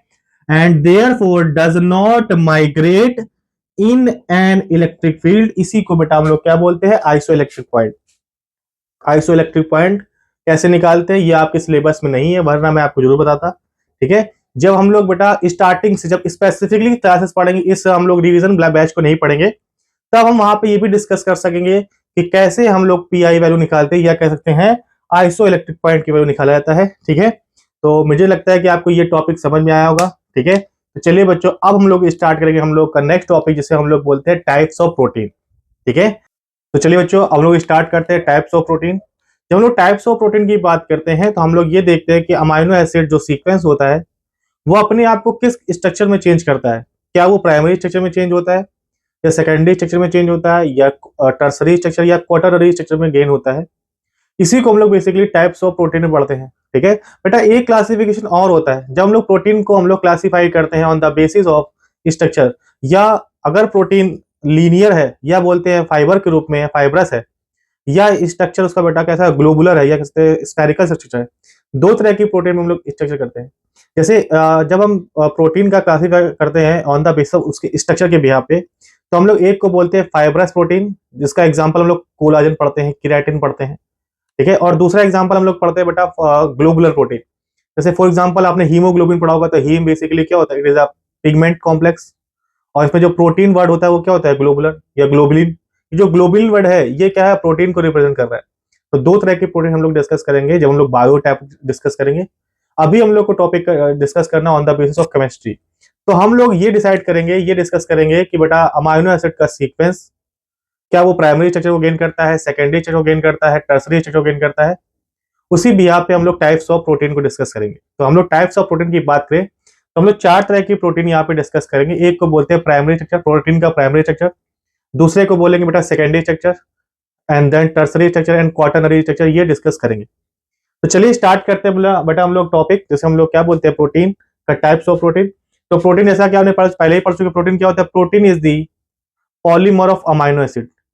ये पॉलीमर किसका होता है बेटा, अमाइनो एसिड का। आपने पढ़ रखा है अमाइनो एसिड को किस बॉन्ड के थ्रू जोड़ा जाता है, पेप्टाइड बॉन्ड। किस बॉन्ड के थ्रू जोड़ेंगे बेटा, पेप्टाइड बॉन्ड। पेप्टाइड बॉन्ड कैसे बनता है ये भी आप डिस्कस कर चुके हैं बेटा। तो अब हम लोग डिस्कस करने चल रहे हैं टाइप्स ऑफ प्रोटीन, ठीक है। तो there are 4 level of structure organisation of protein. Protein के 4 लेवल ऑफ ऑर्गेनाइजेशन देखने को मिलते हैं। एक को बोलते हैं बेटा primary structure, secondary structure, tertiary and quaternary structure. ये 4 स्ट्रक्चर आपको पढ़ने हैं। इसमें से हम लोग आज जो डिस्कस करेंगे बेटा वो है आपका प्राइमरी स्ट्रक्चर, ठीक है। अभी हम लोग कौन टॉपिक डिस्कस करेंगे, प्राइमरी स्ट्रक्चर। ये प्राइमरी स्ट्रक्चर क्या होता है, तो जैसा कि आपको हमने पहले ही बताया था कि डीएनए होता है बेटा, क्या होता है, डीएनए। इसे हम लोग क्या बोलते हैं बेटा, डीएनए। डीएनए से क्या बनेगा बेटा, आरएनए। क्या बनेगा, आरएनए, ठीक है। एमआरएनए की बात करेंगे क्योंकि प्रोटीन की बात करेंगे, तो एमआरएनए में बदलेगा कौन, डीएनए से क्या बनेगा, एमआरएनए। बदलेगा नहीं, डीएनए से आरएनए बनेगा। और यही एमआरएनए बेटा बताएगा कि पॉलीपेप्टाइड चेन अमाइनो एसिड को किस रूप में जोड़ना है, या कह सकते हैं पॉलीपेप्टाइड चेन कैसी होगी, पॉलीपेप्टाइड चेन कैसी बनेगी, ये कौन डिसाइड करेगा, एमआरएनए। आपने पढ़ रखा है पॉलीपेप्टाइड चेन को जोड़ा जाएगा, अमाइनो एसिड सीक्वेंस होते हैं इनको जोड़ा जाएगा। जब अमाइनो एसिड को जोड़ा जाता है तो अगर अमाइनो एसिड का नंबर 50 से अबव होता है तो हम लोग क्या बोलते हैं, पॉलीपेप्टाइड, वरना हम लोग इसे क्या बोलेंगे बेटा, पेप्टाइड बोलेंगे। ठीक है, आपने पढ़ रखा है अमाइनो एसिड का एक सीक्वेंस क्या होगा, एक एंड क्या कहलाता है, अमाइनो ग्रुप होता है, और दूसरे एंड पे कार्बोक्सिल ग्रुप होता है। जब आप एक अमाइनो एसिड को दूसरे अमाइनो एसिड जोड़ते चले जाओगे तो बेटा एक एंड आपको क्या मिलेगा, एक एंड पे आपको मिलेगा अमाइनो ग्रुप। कौन सा बेटा ग्रुप मिलेगा, अमाइनो ग्रुप। और दूसरे एंड पे क्या मिलेगा बेटा, कार्बोक्सिलिक ग्रुप। ठीक है, तो एक एंड को हम लोग जहां पे अमाइनो ग्रुप होता है इसे हम लोग बोलते हैं एन टर्मिनस। क्या बोलते हैं बेटा, एन टर्मिनस। और एक ग्रुप को हम लोग क्या बोलेंगे बेटा, सी टर्मिनस। एक टॉपिक और ध्यान रखिए, अगर आपसे कोई क्वेश्चन पूछे कि पॉलीपेप्टाइड चेन, या कह सकते हैं अगर आपको प्रोटीन बनाना है तो प्रोटीन बनती किससे है, या अमाइनो एसिड का सीक्वेंस कौन डिटरमाइन करेगा। कोई भी अमाइनो एसिड कैसे भी लगा दिया जाए, एक पॉइंट ये होता है कोई भी अमाइनो एसिड लिया कैसे भी जोड़ दिया, क्या ये अपनाया जाएगा, या अमाइनो एसिड को एक सीक्वेंस वे पे लगाया जाएगा। अगर सीक्वेंस वे पे लगाया जाएगा तो कौन डिटरमाइन करेगा वो सीक्वेंस, इसको डिटरमाइन कौन करेगा बेटा, डीएनए। कौन डिटरमाइन करता है, डीएनए, कि अमाइनो एसिड का सीक्वेंस क्या होगा। ठीक है, तो देखिए बेटा, जब डीएनए से एमआरएनए या बनता है इस प्रोसेस को बोलते हैं ट्रांसक्रिप्शन। क्या बोलेंगे बेटा, ट्रांसक्रिप्शन। आपके पेपर में एमसीक्यू में पूछा जा सकता है। दूसरा क्वेश्चन ये होता है जब एमआरएनए से प्रोटीन बनेगा इसे क्या बोलेंगे, इसे बेटा हम लोग बोलते हैं ट्रांसलेशन। हिंदी मीडियम वाले बच्चे हो या यूपी बोर्ड के आप बच्चे हो तो आप लोग ट्रांसलेशन बहुत लगाते हो। वह जाता है, वह खाता है, वह खेलता है। ठीक है, हर बच्चे ने एक सेंटेंस जरूर किया होगा, जैसे हम लोग बोलते हैं मैं स्कूल जाता हूं। ठीक है, तो ये हम लोग ट्रांसलेशन नहीं पढ़ रहे हैं बेटा। क्या पढ़ रहे हैं, ट्रांसलेशन नहीं पढ़ रहे हैं हम लोग। बायो की भाषा में ट्रांसलेशन को कैसे क्या बोलते हैं, जब हम एमआरएनए को कन्वर्ट करते हैं, बनाते हैं किसमें। हालांकि ध्यान रखिए, जो मैं आपको बता रहा हूं कन्वर्ट नहीं किया जाता। बेसिकली क्या होगा, ये एमआरएनए है, एमआरएनए बताएगा कि कौन सा अमाइनो एसिड सीक्वेंस आपको लगाना है। ठीक है, अमाइनो एसिड लाने वाला दूसरा टीआरएनए होता है, वो लगाएगा। कैसे लगाएगा, क्यों लगाएगा, कब लगाएगा, ये हम लोग डिस्कस नहीं कर रहे हैं। ठीक है, तो अमाइनो एसिड सीक्वेंस कौन डिटरमाइन करेगा, डीएनए। अगर आपसे कोई पूछे कि पॉलीपेप्टाइड सीक्वेंस, या कह सकते हैं अमाइनो एसिड का सीक्वेंस कौन डिटरमाइन करेगा, डीएनए। डीएनए अपना सीक्वेंस का मैसेज किस में डालेगा बेटा, एमआरएनए में। ठीक है, मैसेज लेके आ रहा है डीएनए से, इस चीज को क्या बोलते हैं, मैसेंजर आरएनए। अब यही मैसेज कौन बताएगा, किसको बताया जाएगा बेटा, पॉलीपेप्टाइड सीक्वेंस कैसा होना चाहिए, ये मैसेज लेके आया है तो पॉलीपेप्टाइड सीक्वेंस कैसा होगा ये डिटरमाइन कौन करेगा, ये एमआरएनए। ठीक है, तो अगर आपसे कोई पूछे डीएनए से आरएनए बनता है कौन सी प्रोसेस, ट्रांसक्रिप्शन। और एमआरएनए से ट्रांसलेशन बनेगा, इसे क्या बोलते हैं, एमआरएनए से प्रोटीन बनेगा, इसे क्या बोलते हैं, ट्रांसलेशन। ये कहां होता है, क्यों होता है, कब होता है, ये हम लोग बायो के क्लास में डिस्कस करेंगे। आपके पेपर में बस इतना पूछा जाएगा कि पॉलीपेप्टाइड चेन बनती है, इस प्रोसेस को क्या बोलते हैं। ठीक है, कहां होता है, क्यों होता है, कब होता है, ये हम लोग डिस्कस नहीं करेंगे। ठीक है, तो मुझे लगता है कि आपको समझ में आ गया होगा कि पॉलीपेप्टाइड चेन क्या होता है, सीक्वेंस क्या होता है, कैसे डिटरमाइन किया जाएगा। तो अब हम लोग चलते हैं बेटा फर्स्ट टॉपिक, जैसे हम लोग बोलते हैं प्राइमरी स्ट्रक्चर। प्राइमरी स्ट्रक्चर कुछ ऐसा नहीं कि और बताओ सर जी बहुत बढ़िया लग रहा है और बताओ, ऐसा कुछ नहीं है। पॉलीपेप्टाइड सीक्वेंस ही क्या कहलाता है आपका, प्राइमरी स्ट्रक्चर। जब पॉलीपेप्टाइड चेन बन के निकलती है तो बेटा उसमें क्या होंगे, अमाइनो एसिड लगे होंगे। अमाइनो एसिड क्या होंगे बेटा, लगे होंगे। ये अमाइनो एसिड इस रूप में लगे होंगे। ये बात आपको समझ में आई। ये बॉन्ड कौन सा होगा, पेप्टाइड बॉन्ड। एक अमाइनो एसिड ये लगा है, एक अमाइनो एसिड ये लगा है, तो इस सीक्वेंस को कौन कहां पे आया है। ठीक है, इस सीक्वेंस वे ऑफ मैनर, ठीक है, इसका पॉलीपेप्टाइड चेन का एक specific manner of amino acid, यही कहलाता है क्या, प्राइमरी स्ट्रक्चर। तो सबसे पहला जो स्ट्रक्चर बनता है, अपीयर होता है, उसी को बेटा हम लोग बोलते हैं प्राइमरी स्ट्रक्चर। क्या बोलेंगे, प्राइमरी स्ट्रक्चर। आपको लगता है, मुझे लगता है कि आपको समझ में आ गया होगा। तो एक बार रीड कर देते हैं बेटा, primary structure of a protein refers to the specific sequence which is specified by genetic material, जिसे हम लोग क्या बोलते हैं, डीएनए। इसका मतलब क्या समझे, primary structure of protein refer to the specific sequence. ठीक है, इसको आगे बेटा एक चीज, एक पॉइंट और, specific sequence of amino acid. ठीक है, अमाइनो एसिड का क्या होता है बेटा, sequence which specified by genetic material, या कह सकते हैं डीएनए बताएगा कैसा सीक्वेंस है, इसी को बेटा हम लोग क्या बोलते हैं, प्राइमरी स्ट्रक्चर। मुझे लगता है कि आपको समझ में आ गया प्राइमरी स्ट्रक्चर किसे बोलते हैं। आइए नेक्स्ट पॉइंट क्या बोलता है, देखिए, it is amino acid sequence. ठीक है, क्या होता है बेटा, ये अमाइनो एसिड का सीक्वेंस ही होता है कि वो बताएगा कि प्रोटीन प्राइमरी स्ट्रक्चर में रहेगी, फिर उसके बाद सेकेंडरी स्ट्रक्चर में जाएगी, ये टर्सरी में जाएगी या क्वाटरनरी में जाएगी, ये कौन डिसाइड करेगा, कोई बाहर से बताने आएगा। ध्यान रखिए, कोई बाहर से बताने नहीं आएगा। ये कहां पर लिखा हुआ है, ये अमाइनो एसिड का सीक्वेंस ही बताएगा कि हमको प्राइमरी बदल रहने दो, हमको सेकेंडरी बदला जाए, हमको टर्सरी बदला जाए। ये कौन बताएगा? यही सीक्वेंस बताता है। ठीक है, तो क्या लिखा है बेटा? It is amino acid sequence which determine how polypeptide backbone fold into energetically stable 3D structure, या कह सकते हैं प्राइमरी स्ट्रक्चर में आएगी, सेकेंडरी स्ट्रक्चर में आएगी, टर्सरी स्ट्रक्चर में आएगी। ये बात आपको समझ में आई। एक पॉइंट आपको लिखा है एनर्जेटिकली स्टेबल। देखिए, जब पॉलीपेप्टाइड चेन बन के आती है बेटा, इसमें एनर्जी बहुत ज्यादा होती है। ठीक है, ये चाहती कि हमको अपना स्ट्रक्चर गेन करने दो, या मुझे प्राइमरी में, अगर प्राइमरी में है तो प्राइमरी में है, सेकेंडरी में है सेकेंडरी में जाए, टर्सरी में जाए, क्वार्टररी में जाए। तो प्राइमरी स्ट्रक्चर से जब हम लोग क्वार्टररी स्ट्रक्चर की तरफ बढ़ते हैं तो ध्यान रखिए बेटा, इसकी एनर्जी जो होती है बेटा वो घटती जाती है। एनर्जी घटती है, इस हिसाब से सबसे ज्यादा एनर्जी किसमें होगी? सबसे ज्यादा एनर्जी बेटा किसमें होगी? प्राइमरी में। उससे कम किसमें होगी बेटा? सेकेंडरी में। और उससे कम किससे होगी? टर्सरी में। सबसे कम बेटा किसमें होगी? Quaternary structure. ठीक है, ध्यान रखिए। जब अब ये आपका क्या कहलाता है बेटा? Primary structure. ठीक है, बताने को तो बहुत कुछ है। ठीक है, जब हम लोग स्पेसिफिक कोई चैप्टर डिस्कस करेंगे, कोई पॉइंट डिस्कस करेंगे, तो हम लोग उसके बारे में डिस्कस कर लेंगे। अभी हम लोग रिवीजन क्लास डिस्कस कर रहे हैं, तो इस हिसाब से हम ज्यादा नहीं पढ़ाते हैं। आइए हम लोग एक सीक्वेंस देख लेते हैं किसका? प्राइमरी स्ट्रक्चर का। तो बेटा ये है बेटा एन टर्मिनस। एन टर्मिनस का मतलब यहाँ पे अमाइनो ग्रुप होगा, सी टर्मिनस यहाँ पे बेटा कार्बोक्सिल ग्रुप होगा। मुझे लगता है आपको यहाँ तक समझ में आया। अब देखिए क्या ये जो आपको दिखा MIKK SS, ये क्या ABCD लिखी है क्या? ना ना ना। जब हमने आपको टाइप्स ऑफ अमाइनो एसिड पढ़ाए थे तो वहां पे आपको 20 तरह के अमाइनो एसिड के बारे में बताया था। अमाइनो एसिड का नाम लिखा था, उसके आगे उसका स्पेसिफिक की सिंबल यूज किया था। ये वही सिंबल है। एम से बेटा क्या होगा? मीथियोनिन, आइसोल्यूसिन, सेरीन। सेरीन होगा कि लाइसिन होगा? के से बेटा लाइसिन होता है, के से लाइसिन। एस से serine, cysteine, leucine, isoleucine, valine, phenylalanine. ये क्या है? ट्रिप्टोफैन या टायरोसिन? न ट्रिप्टोफैन न टायरोसिन, ये है थियोनिन। वाई से बेटा क्या होगा? टायरोसिन। वी से वैलिन, एस से सेरीन और सी से सिस्टीन। ये अमाइनो एसिड का सीक्वेंस है। कैसे सीक्वेंस डिटरमाइन होता है, कैसे बनती है पॉलीपेप्टाइड चेन, मुझे लगता है आपको ये समझ में आ गया होगा। तो बेटा अब हम लोग डिस्कस करने चल रहे हैं सेकेंडरी स्ट्रक्चर। ये सेकेंडरी स्ट्रक्चर क्या होता है, कैसे बनता है? तो चलिए स्टार्ट करते हैं बेटा प्रोटीन का सेकेंडरी स्ट्रक्चर। तो चलिए बच्चों अब लोग स्टार्ट करते हैं secondary structure of protein. Secondary structure of protein कैसे बनेगा, उससे क्या कौन कौन से टाइप होते हैं, इसको सारा समझते हैं।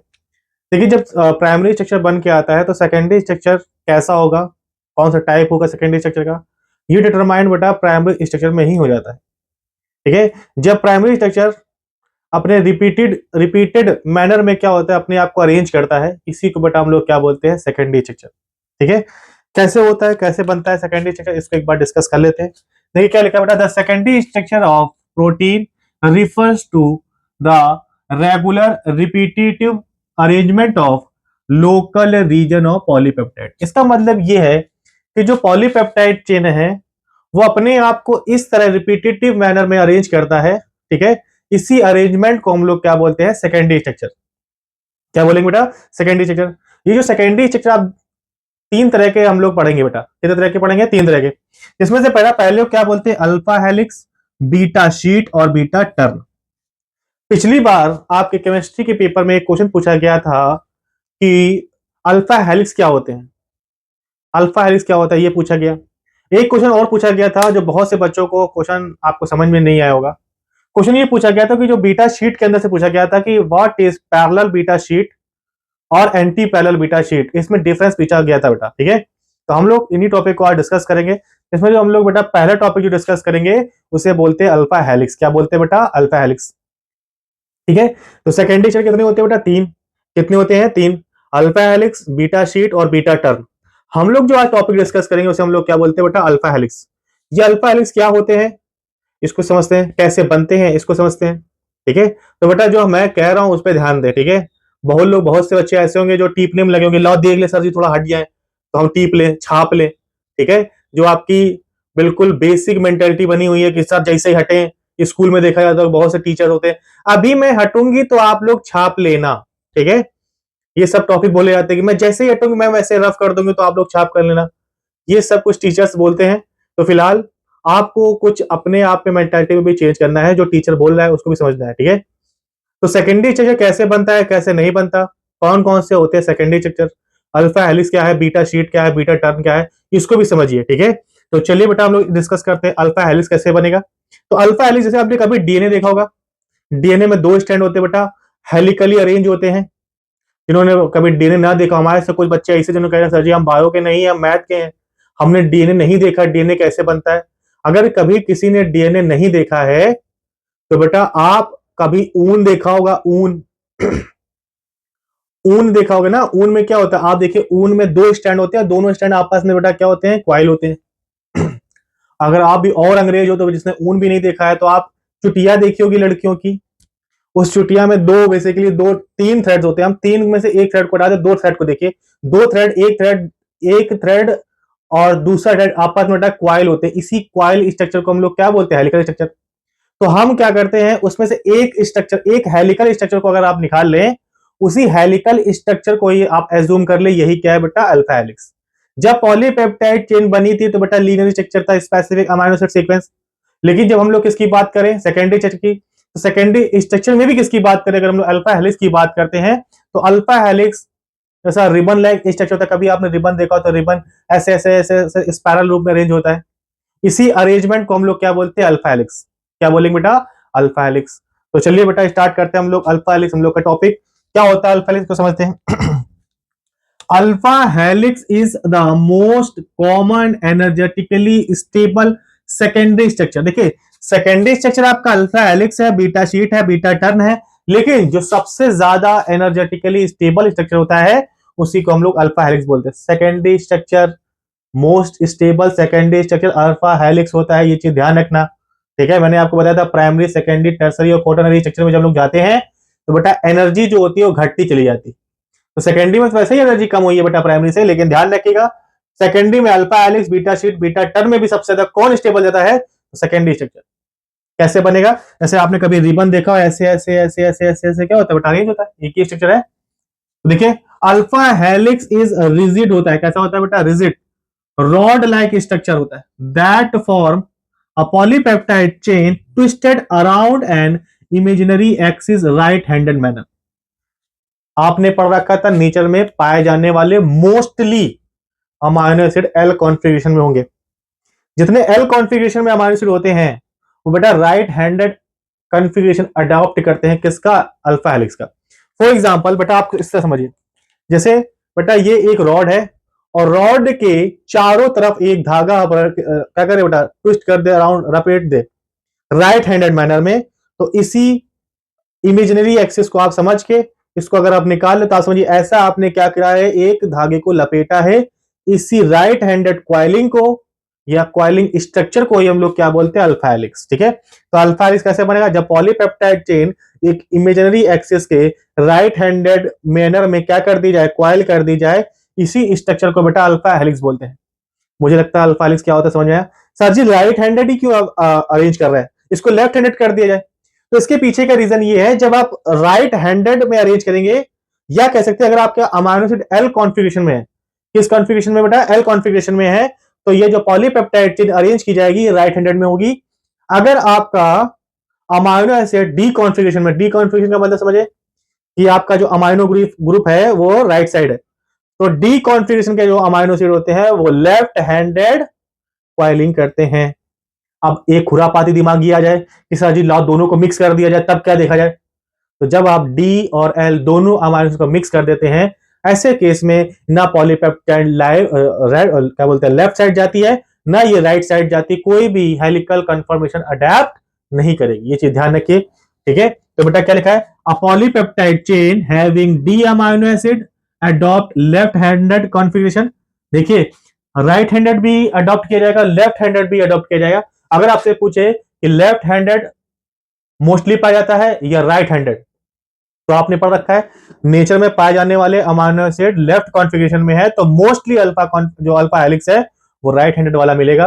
कैसा मिलेगा बेटा, राइट हैंडेड वाला। तो ये लेस देखने को मिलेगा, ये मेजर रूप में देखने को मिलेगा। ठीक है, आगे देखिए क्या लिखा है, आर चेन।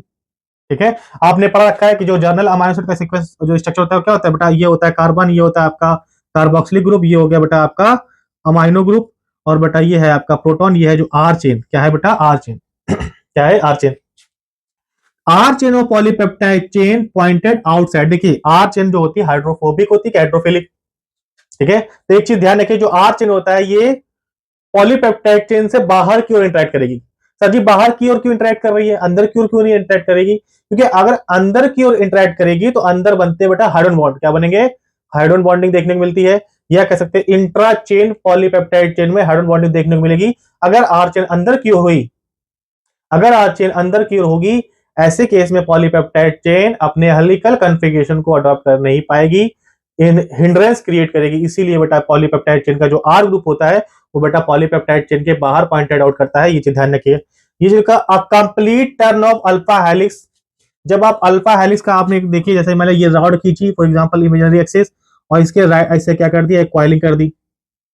जब आप कॉइलिंग करोगे तो बेटा एक कंप्लीट टर्न में अल्फा हेलिक्स से बेटा 3.6 अमाइनो एसिड आते हैं, 3 या कह सकते 3.5, 3.5 या 3.6 अमाइनो एसिड आते हैं एक टर्न में। एक टर्न आपने लिया तो एक टर्न में कितने अमाइनो एसिड आएंगे?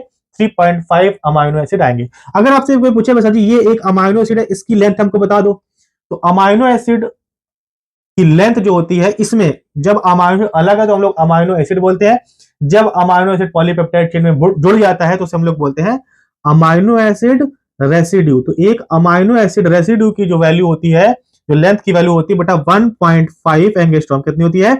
1.5 एंगस्ट्रॉम। और एक लेंथ में जितने पॉलीपेप्टाइड चेन या कह सकते हैं एक टर्न में जितने भी अमाइनो एसिड आते हैं उनकी लेंथ जो होती है बेटा 5.4 एंगस्ट्रॉम होती है। ये चीज आप ध्यान रखिएगा, ठीक है। लास्ट पॉइंट जो लिखा है वो डिस्कस कर लेते हैं। A helical structure is stabilised by hydrophobic interaction, ठीक है। हाइड्रोफोबिक इंटरेक्शन भी इसमें रोल कर, आपका जो हेलिकल स्ट्रक्चर बनता है इसको स्टेबलाइज कौन करता है? अगर आपसे कोई क्वेश्चन पूछे, ध्यान रखिए इसको स्टेबलाइज करते हैं हाइड्रोफोबिक इंटरेक्शन, या कह सकते हैं हम लोग हाइड्रोजन बॉन्डिंग। सर जी हम लोग पॉलीपेप्टाइड बॉन्ड का क्यों नहीं नाम लिखते? तो बेटा पेप्टाइड बॉन्ड का काम पॉलीपेप्टाइड चेन बनाना है, ना कि उसको हेलिकल कॉन्फ़िगरेशन प्रदान करना, ठीक है। तो मुझे लगता है कि आपको ये टॉपिक डिस्कस कर लिया होगा। हाइड्रोजन बॉन्डिंग आपसे पूछे कौन बनता है, तो बेटा इंट्रा चेन का ऐसा होता है बेटा, इंट्रा चेन हाइड्रोजन बॉन्डिंग देखने को मिलती है, ठीक है, जो बनेगा आपका अमाइनो ग्रुप और कार्बोक्सिलिक ग्रुप के बीच में देखने को मिलेगा। और ध्यान रखिए N+4 का मतलब यह है कि एक पॉलीपेप्टाइड चेन का अमाइनो ग्रुप अपने चौथे नंबर के साथ क्या करेगा बेटा, हाइड्रोजन बॉन्डिंग करता है। ये चीज ध्यान रखिए, N+4 का मतलब ये है, ठीक है। तो एक बार पढ़ देते हैं। अल्फा, ये जो लिखा है helical configuration is stabilised by hydrophobic interaction intra chain hydrogen bonding के थ्रू बिटवीन NH का मतलब अमाइनो ग्रुप और carboxylic group of main chain, ठीक है।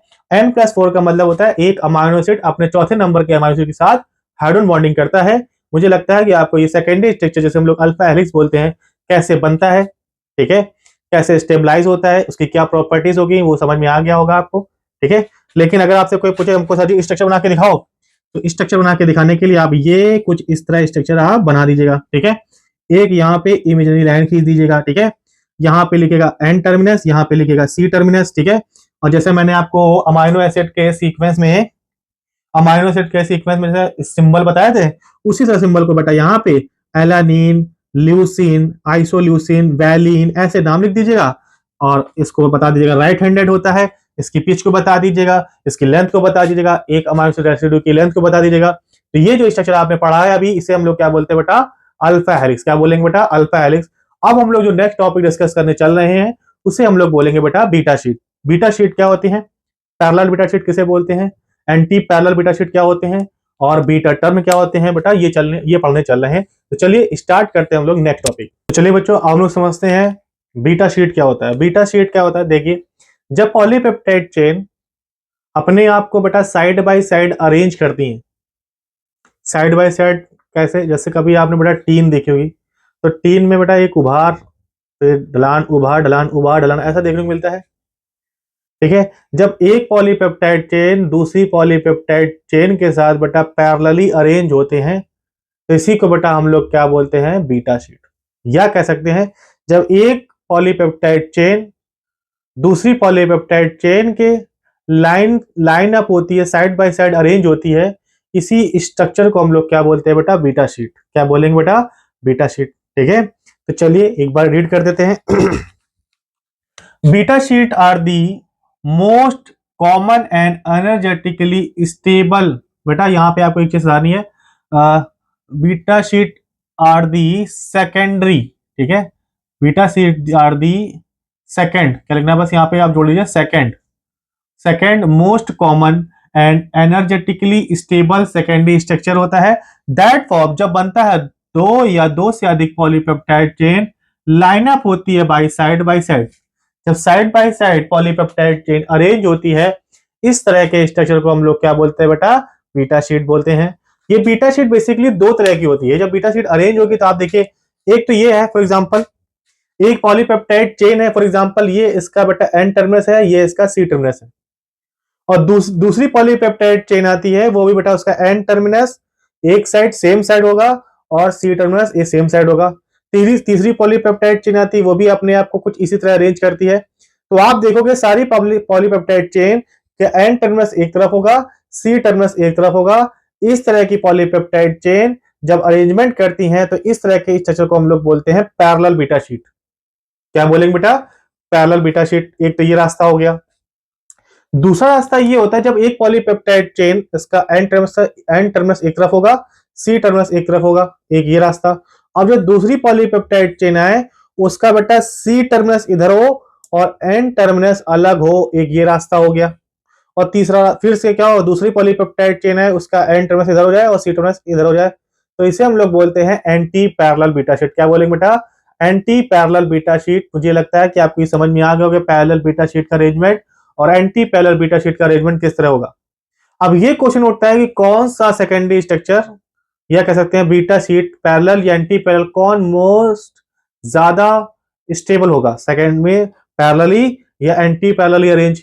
तो चलिए इसको समझते हैं। ठीक है, क्या लिखा हुआ बेटा, जब adjacent polypeptide chain are in same direction, इसका मतलब जो पॉलीपेप्टाइड चेन का डायरेक्शन होगा, एन टर्मिनस एक तरफ होगा और सी टर्मिनस एक तरफ होगा, ये सभी पॉलीपेप्टाइड चेन का अरेंजमेंट होता है, इसी को बोलते हैं पैरेलल बीटा शीट। और इसके opposite adjacent polypeptide chain are in opposite direction, इसे बोलते हैं एंटी पैरेलल बीटा शीट। ठीक है, देखिए नेक्स्ट क्या लिखा है, less stable then anti parallel beta sheet. ये जो होता है parallel beta sheet anti parallel beta sheet से क्या होता है बेटा, लेस स्टेबल होगा। और दूसरा क्या लिखा है बेटा, more stable then parallel beta sheet, ये स्टेबल ज्यादा होगा। ठीक है, the distance between adjacent amino acid वो होती है 3.25 एंगस्ट्रॉम। ठीक है, जैसा अभी आपने थोड़ी देर पहले पढ़ा था कि जो आपका अल्फा हेलिक्स होता है उसमें 3 पॉइंट कितना था बेटा, 3.6 एंगस्ट्रॉम।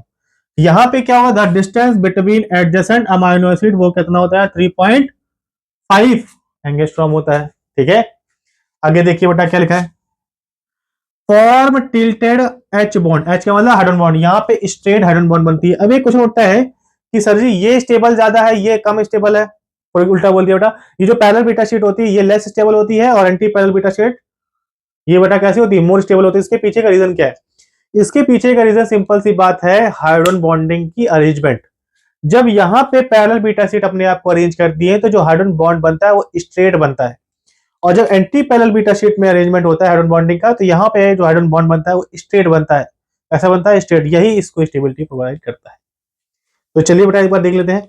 ये बेटा एक अमाइनो एसिड का सीक्वेंस लिखा हुआ है, ठीक है, और ये दूसरी पॉलीपेप्टाइड चेन है। अमाइनो एसिड में जो हाइड्रोजन बॉन्डिंग होने की बेटा, तो एक है कार्बोक्सिलिक ग्रुप और दूसरा है अमाइनो ग्रुप।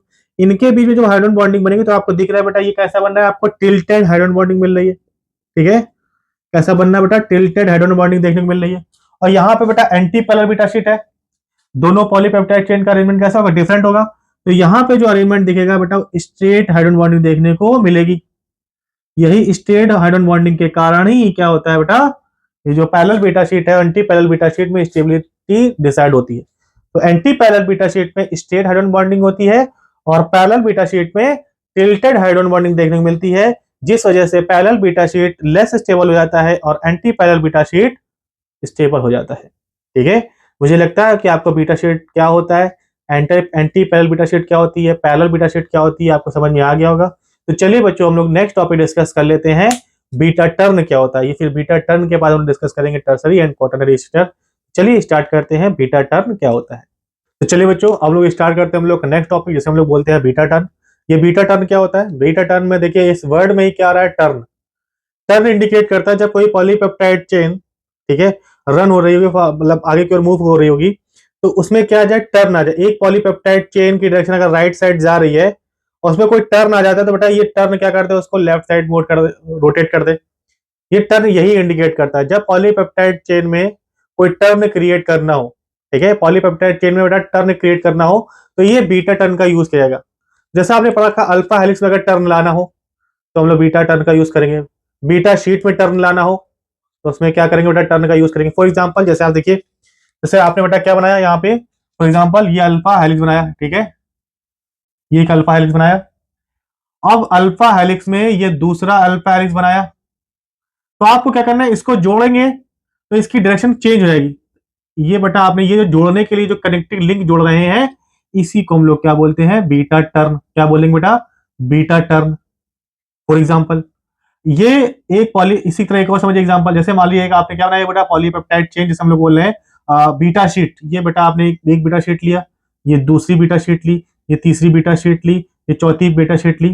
तो आपको एक बीटा शीट को दूसरी बीटा शीट के साथ जोड़ना है, तो बेटा आप क्या करें, एक यहां पे एक ज्वाइंट लगा ले, क्या कर दे, इसको ज्वाइंट लगा ले, एक यहां ज्वाइंट लगा ले, एक यहां ज्वाइंट लगा ले। तो ये जो आपने ज्वाइंट लगाया है ना, इसी ज्वाइंट को बेटा हम लोग क्या बोलेंगे, इसी ज्वाइंट को हम लोग क्या बोलते हैं, बीटा टर्न। इसी ज्वाइंट को क्या बोलते हैं बेटा, बीटा टर्न। क्या बोलेंगे, बीटा टर्न। मुझे लगता है आपको समझ में आया। एक देखिए एक और एग्जांपल है, ये आपने अल्फा हेलिक्स बनाया, ये दूसरी अल्फा हेलिक्स बनाया। तो ये जो आपको एक अल्फा हेलिक्स को दूसरी अल्फा हेलिक्स से जोड़ने के जो आपको एक कनेक्टिंग लिंक चाहिए, इसी कनेक्टिंग लिंक को हम लोग क्या बोलते हैं बेटा, बीटा टर्न। क्या बोलेंगे बेटा, बीटा टर्न। मुझे लगता है आपको बीटा टर्न समझ में आया। बीटा टर्न का काम क्या होता है, बीटा टर्न का काम ये होता है, ये कनेक्टिंग लिंक की तरह काम करेगा। एक बीटा शीट को दूसरी बीटा शीट के साथ जोड़ने के लिए भी यूज कर सकते हैं, एक बीटा शीट को, ठीक है, अल्फा हेलिक्स के साथ जोड़ने के लिए भी यूज कर सकते हैं। बीटा शीट को बीटा शीट के साथ, बीटा शीट को अल्फा हेलिक्स के साथ, अल्फा हेलिक्स को अल्फा हेलिक्स के साथ जोड़ने के लिए हम लोग इस कनेक्टिंग लिंक का यूज किया था। इसी कनेक्टिंग लिंक को, सब यूनिट को हम लोग क्या बोलते हैं, बीटा शीट। इसमें चार बेटा क्या आएंगे, अमाइनो एसिड। चार अमाइनो एसिड आते हैं तो ध्यान रखिएगा, ये यू शेप स्ट्रक्चर क्या करते हैं, गेन करेंगे। जब यू शेप स्ट्रक्चर गेन करते हैं तो इस यू शेप स्ट्रक्चर को अपनी आइडेंटिटी बनाए रखनी पड़ेगी ना। तो यहां बनाने के लिए बेटा यहां पे ये फर्स्ट न्यूक्लियोटाइड अपने बेटा चौथे न्यूक्लियोसाइड के साथ क्या बनेगा, हाइड्रोजन बॉन्डिंग करता है बेसिकली, ठीक है। तो यहां पे हाइड्रोजन बॉन्डिंग की जाएगी। जब हाइड्रोजन बॉन्डिंग की जाएगी तो इनके बीच में क्या होगी बेटा, हाइड्रोजन बॉन्डिंग होगी। यही हाइड्रोजन बॉन्डिंग इनको यू शेप प्रोवाइड करता है। क्या करता है बेटा, यू शेप प्रोवाइड करता है। ये चीज ध्यान रखिएगा, ठीक है। एक अमाइनो एसिड अपने तीसरे नंबर, बेटा चौथा नंबर तो एक दो तीन चार, ये तो बात ठीक है, लेकिन एक अमाइनो एसिड अपने आगे आने वाले तीसरे अमाइनो एसिड, अपने आगे, ये अमाइनो एसिड है, ये अमाइनो एसिड के आगे एक दो तीसरा, तो तीसरे वाले के साथ हाइड्रोजन बॉन्डिंग करेगा। ये चीज ध्यान रखिएगा, ठीक है। ये मेरे ख्याल से आपको समझ में आया होगा। आगे देखिएगा, beta turn are small U shaped structure that serve as connecting element for successive run of alpha helix और बीटा शीट। दोनों में से किसी एक का यूज किया जाएगा, ठीक है। इनको जोड़ने के लिए किसका यूज किया जाएगा बेटा, बीटा टर्न का। किसका यूज किया जाएगा, बीटा टर्न का। मुझे लगता है आपको समझ में आ गया होगा, ठीक है। आगे देखिए क्या लिखा हुआ, इन ग्लोबुलर प्रोटीन। देखिए हमने जब आपको स्टार्ट किया था तो हमने आपको बताया था protein are of two types, ठीक है।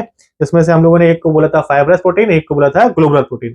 जब आप ग्लोबुलर प्रोटीन में देखने को मिलेगा, in globular protein nearly one third का मतलब हर, ठीक है, हर तीसरा, तीन में से एक अमाइनो एसिड क्या करेगा, वो रेसिड्यू किसमें पार्टिसिपेट करता है, हाइड्रोजन बॉन्डिंग में। तो nearly one third of amino acid residue are in turn, ठीक है, where polypeptide chain reverse direction, ठीक है। क्या करेगा बेटा, ध्यान रखिएगा, इसमें one third of amino acid are beta turn होते हैं। यहां पे क्या लिखा है, इन टर्न होते हैं, ठीक है, इन टर्न होते हैं where polypeptide chain reverse direction में जब जाती है। जब कोई पॉलीपेप्टाइड चेन अपनी डायरेक्शन को चेंज करती है तो उसमें बेटा वन थर्ड, क्या बोला, one third amino acid globular protein में क्या होते हैं, इंगेज होते हैं किसमें, बीटा टर्न में। बीटा टर्न बनाने के लिए कौन सा बॉन्ड चाहिए, हाइड्रोजन बॉन्ड। किसके किसके बीच बनेगा, पहला अमाइनो एसिड अपने आगे आने वाले तीसरे अमाइनो एसिड के साथ क्या करता है, हाइड्रोजन बॉन्डिंग करता है। ये चीज ध्यान रखिएगा, ठीक है। चलिए अब हम लोग बातें हैं क्वाटरनरी स्ट्रक्चर क्या होता है। ये एक चीज और ध्यान रखें, बीटा टर्न में आपसे मोस्ट कॉमन जो अमाइनो एसिड होता है, रिस्पॉन्सिबल होता है बीटा टर्न के लिए, वो बेटा प्रोलीन होता है। ये चीज ध्यान रखिएगा, ठीक है। अब आते हैं हम लोग नेक्स्ट, जैसे हम लोग बोलते हैं नेक्स्ट टॉपिक, जैसे हम लोग बोलते हैं टर्सरी स्ट्रक्चर। ये टर्सरी स्ट्रक्चर क्या होता है, देखिए जब आपने प्राइमरी स्ट्रक्चर पढ़ा था तो आपने कहा था अमाइनो एसिड का सीक्वेंस ही होता है बेटा क्या, प्राइमरी स्ट्रक्चर। लेकिन ध्यान रखिए प्राइमरी स्ट्रक्चर बन तो गया लेकिन वो काम करने लायक नहीं है। काम करने के लिए उसको अपना यूनिक स्ट्रक्चर गेन करना पड़ेगा। जो उसका यूनिक स्ट्रक्चर जो होता है वो कैसा होता है, टर्सरी 3D स्ट्रक्चर होता है। यही 3D स्ट्रक्चर जब बनता है तभी प्रोटीन अपना काम करती है। प्रोटीन बनने के बाद तुरंत काम नहीं करने लगती। जैसे आपसे कहे बच्चा पैदा होने चलने लगता, क्यों? क्योंकि उसको समय चाहिए, ठीक है, एक एज आनी चाहिए, उस एज पे अपना काम करता है। उसी जब पॉलीपेप्टाइड चेन बनती है, सीक्वेंस बनता है, तो सीक्वेंस बनने के बाद एक यूनिक स्ट्रक्चर, एक यूनिक आइडेंटिटी उसको मिलेगी, तभी वो काम करेगा, जिसे हम लोग बोलते हैं टर्सरी स्ट्रक्चर। प्रोटीन का मोस्ट कॉमन स्ट्रक्चर जो होता है वो होता है उसका टर्सरी स्ट्रक्चर, 3D स्ट्रक्चर, जिसमें कोई प्रोटीन अपना वर्क परफॉर्म करती है। इसी को बेटा हम लोग क्या बोलते हैं, टर्सरी स्ट्रक्चर। मुझे लगता है आपको समझ में आ गया होगा, ठीक है। चलिए एक बार रीड कर देते हैं, क्या लिखा है। The tertiary structure of protein is it's comprehensive 3D structure. एक 3D स्ट्रक्चर होगा, फंक्शनल कन्फर्मेशन होगा जिसमें वो फंक्शन काम करेगा, form by folding of secondary structure. Secondary structure का मतलब अल्फा हेलिक्स बीटा शीट के मिलने से बनेगा, ठीक है। एलिमेंट जैसे हम लोग अल्फा हेलिक्स, बीटा शीट और बीटा टर्न, ये जब आपस में मिलते हैं तो एक यूनिक स्ट्रक्चर बनाते हैं, जिन्हें हम लोग क्या बोलते हैं बेटा, टर्सरी स्ट्रक्चर। क्या बोलेंगे, टर्सरी स्ट्रक्चर। कैसे बनना समझ आया? तो देखिए क्या लिखा है, the shape of 3D structure of protein is dictated by amino acid sequence. Amino acid sequence guide करेगा कि हमको कौन सा स्ट्रक्चर गेन करना है, टर्सरी में उसका स्ट्रक्चर कैसा होना चाहिए, उसका शेप कैसा होना चाहिए, ये डायरेक्टर कौन करता है, ध्यान रखिएगा, अमाइनो एसिड सीक्वेंस। और बनने वाला बेटा कौन, स्टेबलाइज करने वाले बॉन्डिंग, ठीक है। कौन कौन से बॉन्ड स्टेबलाइज करते हैं, ध्यान रखिए। एक बॉन्ड होता है, देखिए हम लोगों ने अभी तक पढ़ा है नॉन, ठीक है, कोवलेंट बॉन्ड यहाँ पे पार्टिसिपेट करते हैं, जैसे हाइड्रोजन बॉन्डिंग हो गया, ठीक है। हाइड्रोजन बॉन्डिंग के बाद हाइड्रोफोबिक इंटरेक्शन हो गया, ये मेजर होते हैं। लेकिन यहाँ पे कुछ कोवलेंट बॉन्ड भी देखने को मिलते हैं, जैसे जैसे डाइसल्फाइड बॉन्ड। आप अगर आपने पढ़ा हो, आपके टीचर ने स्कूलों में पढ़ाया, तो बेटा एक क्वेश्चन का आंसर जरूर बताइएगा कि ये डाइसल्फाइड बॉन्ड किस सेल ऑर्गेनल में देखने को मिलेगा, किस यूकैरियोटिक। देखिए बैक्टीरिया में तो देखने को मिलेगा, अगर बैक्टीरिया में देखने को मिलेगा तो बैक्टीरिया के पास कोई सेल ऑर्गेनल नहीं है, तो आपको सारी साइटोप्लाज्म उसके पास तो कोई सेल ऑर्गेनल नहीं होता।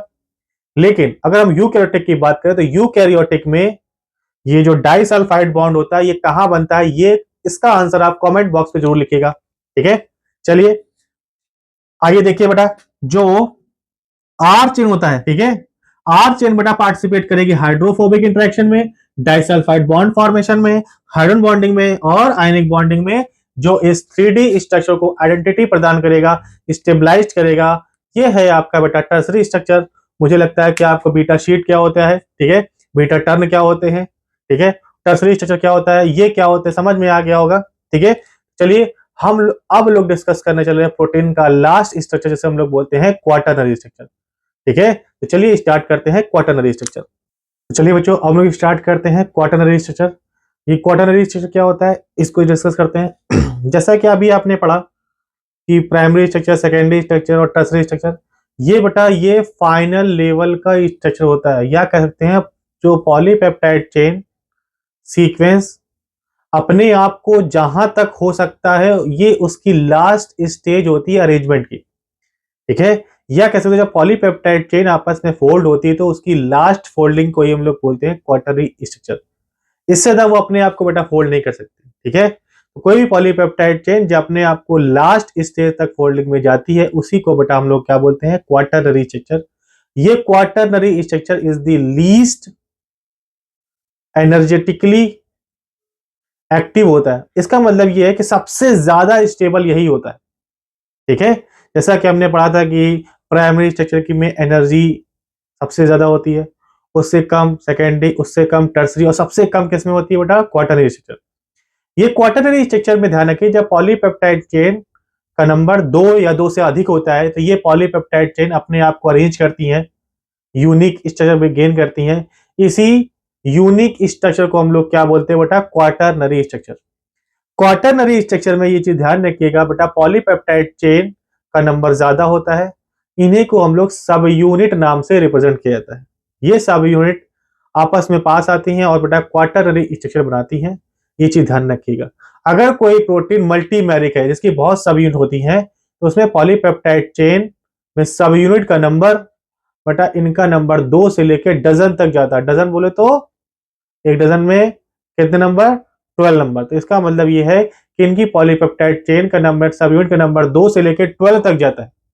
और ये पॉलीपेप्टाइड चेन सेम या कह सकते हैं डिफरेंट भी हो सकती हैं। तो चलिए एक बार डिस्कस कर लेते हैं हम लोग क्वाटरनरी स्ट्रक्चर। उसके बाद हम लोग जो टॉपिक डिस्कस करेंगे वो है बेटा डीनेचरेशन ऑफ प्रोटीन। क्या पढ़ेंगे बेटा, डीनेचरेशन ऑफ प्रोटीन। तो देखिए क्या लिखा है, quaternary structure is the final level of organisation of protein. जो प्रोटीन अपने आप को फोल्ड करेगी तो ये बेटा लास्ट फोल्डिंग स्ट्रक्चर होता है। That consist of multiple separate polypeptide chain. इसमें पॉलीपेप्टाइड चेन का नंबर बेटा क्या होगा, ज्यादा होगा। ठीक है, ये चीज ध्यान रखिएगा। अब देखिए क्या, ईच पॉलीपेप्टाइड चेन जिसे हम लोग क्या बोलेंगे, सब यूनिट। पॉलीपेप्टाइड चेन का नंबर तो ज्यादा होगा, लेकिन एक पॉलीपेप्टाइड चेन को बेटा हम लोग सब यूनिट कह के रिप्रेजेंट करेंगे। ठीक है, देखिए क्या लिखा है, quaternary structure is the final level of holding of protein in which subunit are held together by non covalent interaction. देखिए जैसा कि अभी आपने पढ़ा था कि जो टर्सरी स्ट्रक्चर होता है उसमें डाइसल्फाइड बॉन्ड भी आपने पढ़ा था जो कोवलेंट बॉन्ड है। लेकिन इसमें जो मेन या कह सकते हैं जो मेजर फोर्स होता है स्टेबिलिटी के लिए वो होता है non covalent bond. Non covalent bond में कौन होगा, hydrogen bonding, hydrophobic interaction, ionic bond, order wall forces, ये सारे टॉपिक हैं। ठीक है, सच है जैसे हम लोग क्या बोलेंगे बेटा, hydrogen bonding, van der Waals interactions, ठीक है, आयनिक बॉन्ड्स, ये मेजर मेजर रोल करते हैं स्टेबिलिटी के लिए। ठीक है, लास्ट टॉपिक देख, लास्ट पॉइंट देखिए क्या है, इन मल्टीमेरिक प्रोटीन। मल्टीमेरिक का मतलब जिसकी बहुत सब यूनिट होती है। ठीक है, ऐसी प्रोटीन में इनका सब यूनिट का नंबर जो होता है बेटा 2 से लेके डजन तक, 12 से भी ज्यादा निकल जाता है। इससे जो एक भी हो सकती है, मतलब जो सेम भी हो सकती है और डिफरेंट भी हो सकती है। ये बेटा होता है क्वाटरनरी स्ट्रक्चर। आपके पेपर में बेटा लॉन्ग में ये क्वेश्चन पूछा जाता है, केमिस्ट्री के पेपर में लॉन्ग में क्वेश्चन पूछा जाता है। ठीक है, तो मुझे लगता है कि आपको समझ में आ गया होगा कि प्राइमरी स्ट्रक्चर क्या होता है, सेकेंडरी स्ट्रक्चर क्या होता है, क्वाटरनरी स्ट्रक्चर क्या होता है, टर्सरी स्ट्रक्चर क्या होता है। मुझे लगता है आपको समझ में आ गया होगा। तो बेटा अब हम लोग प्रोटीन का लास्ट टॉपिक डिस्कस करेंगे जिसमें हम लोग पढ़ेंगे डीनेचुरेशन ऑफ प्रोटीन। ठीक है, उसके बाद हम लोग डिस्कस करेंगे हार्मोन क्या होते हैं, एंजाइम्स क्या होते हैं, एंजाइम्स और हार्मोन डिफरेंस पढ़ेंगे, and then nucleic acid and then vitamin. फिर हम लोग का ये चैप्टर खत्म हो जाएगा। ठीक है, तो चलिए स्टार्ट करते हैं हम लोग बेटा डीनेचुरेशन ऑफ प्रोटीन। चलिए बच्चों हम लोग स्टार्ट करते हैं। हम लोग प्रोटीन का लास्ट टॉपिक जिसे हम लोग बोलते हैं डीनेचुरेशन ऑफ प्रोटीन। ये डीनेचुरेशन ऑफ प्रोटीन क्या होता है जरा इसको समझते हैं। देखिए बेटा आपने जब पढ़ा था पॉलीपेप्टाइड चेन बनती है तो अपने आप को फोल्ड करती है एक यूनिक 3D स्ट्रक्चर में। इसी 3D स्ट्रक्चर में अपना वो फंक्शन परफॉर्म करती है प्रोटीन। ठीक है, अगर आप इस 3D स्ट्रक्चर को क्या कर दे बेटा, लॉस्ट कर दे, तो बेटा ये अपने प्राइमरी स्ट्रक्चर में लौट आएगी। अगर ये प्राइमरी स्ट्रक्चर में लौट आती है तो बेटा ये प्रोटीन अब अपनी पहले की तरह काम करने की एबिलिटी को खो देती है। अर्थात अब ये लोग ये कह सकते हैं कि जब पॉलीपेप्टाइड चेन अपने आप को फोल्ड करती है, यूनिक स्ट्रक्चर में गेन करती है, तभी वो अपना काम परफॉर्म कर सकती है। जब ये अपना यूनिक स्ट्रक्चर किसी तरह अगर इसका लॉस हो जाता है तो बेटा ये अपने पहले वाले प्राइमरी स्ट्रक्चर में लौट आएगी, और लौट आने के बाद ये अपने आप कोई भी काम नहीं कर सकती। या कह सकते हैं अगर बेटा प्रोटीन का अपना 3D स्ट्रक्चर लॉस हो जाता है तो ऐसे केस में बेटा प्रोटीन अपने काम को करने में असमर्थ होती है, अपने आप को अपना काम वो परफॉर्म नहीं कर सकती। इसी को हम लोग बोलते हैं डीनेचुरेशन ऑफ प्रोटीन। ध्यान रखिए बेटा डीनेचुरेशन ऑफ प्रोटीन में प्रोटीन का यूनिक 3D स्ट्रक्चर लॉस्ट होता है, ना कि पॉलीपेप्टाइड चेन को तोड़ा जाता है। पॉलीपेप्टाइड चेन नहीं टूटती है, बस पॉलीपेप्टाइड चेन को उसके यूनिक स्ट्रक्चर लॉस कर दिया जाता है। फॉर एग्जांपल जैसे आपने कभी ऊन देखे, ऊन को क्या करे, लपेटा और लपेट करके गोला बना लिया। ठीक है, अब ये जो गोला बनाया यही इसका यूनिक 3D स्ट्रक्चर है। और आप क्या करें, इस यूनिक 3D स्ट्रक्चर को क्या कर दे, खोल दे, पूरा खोल दे।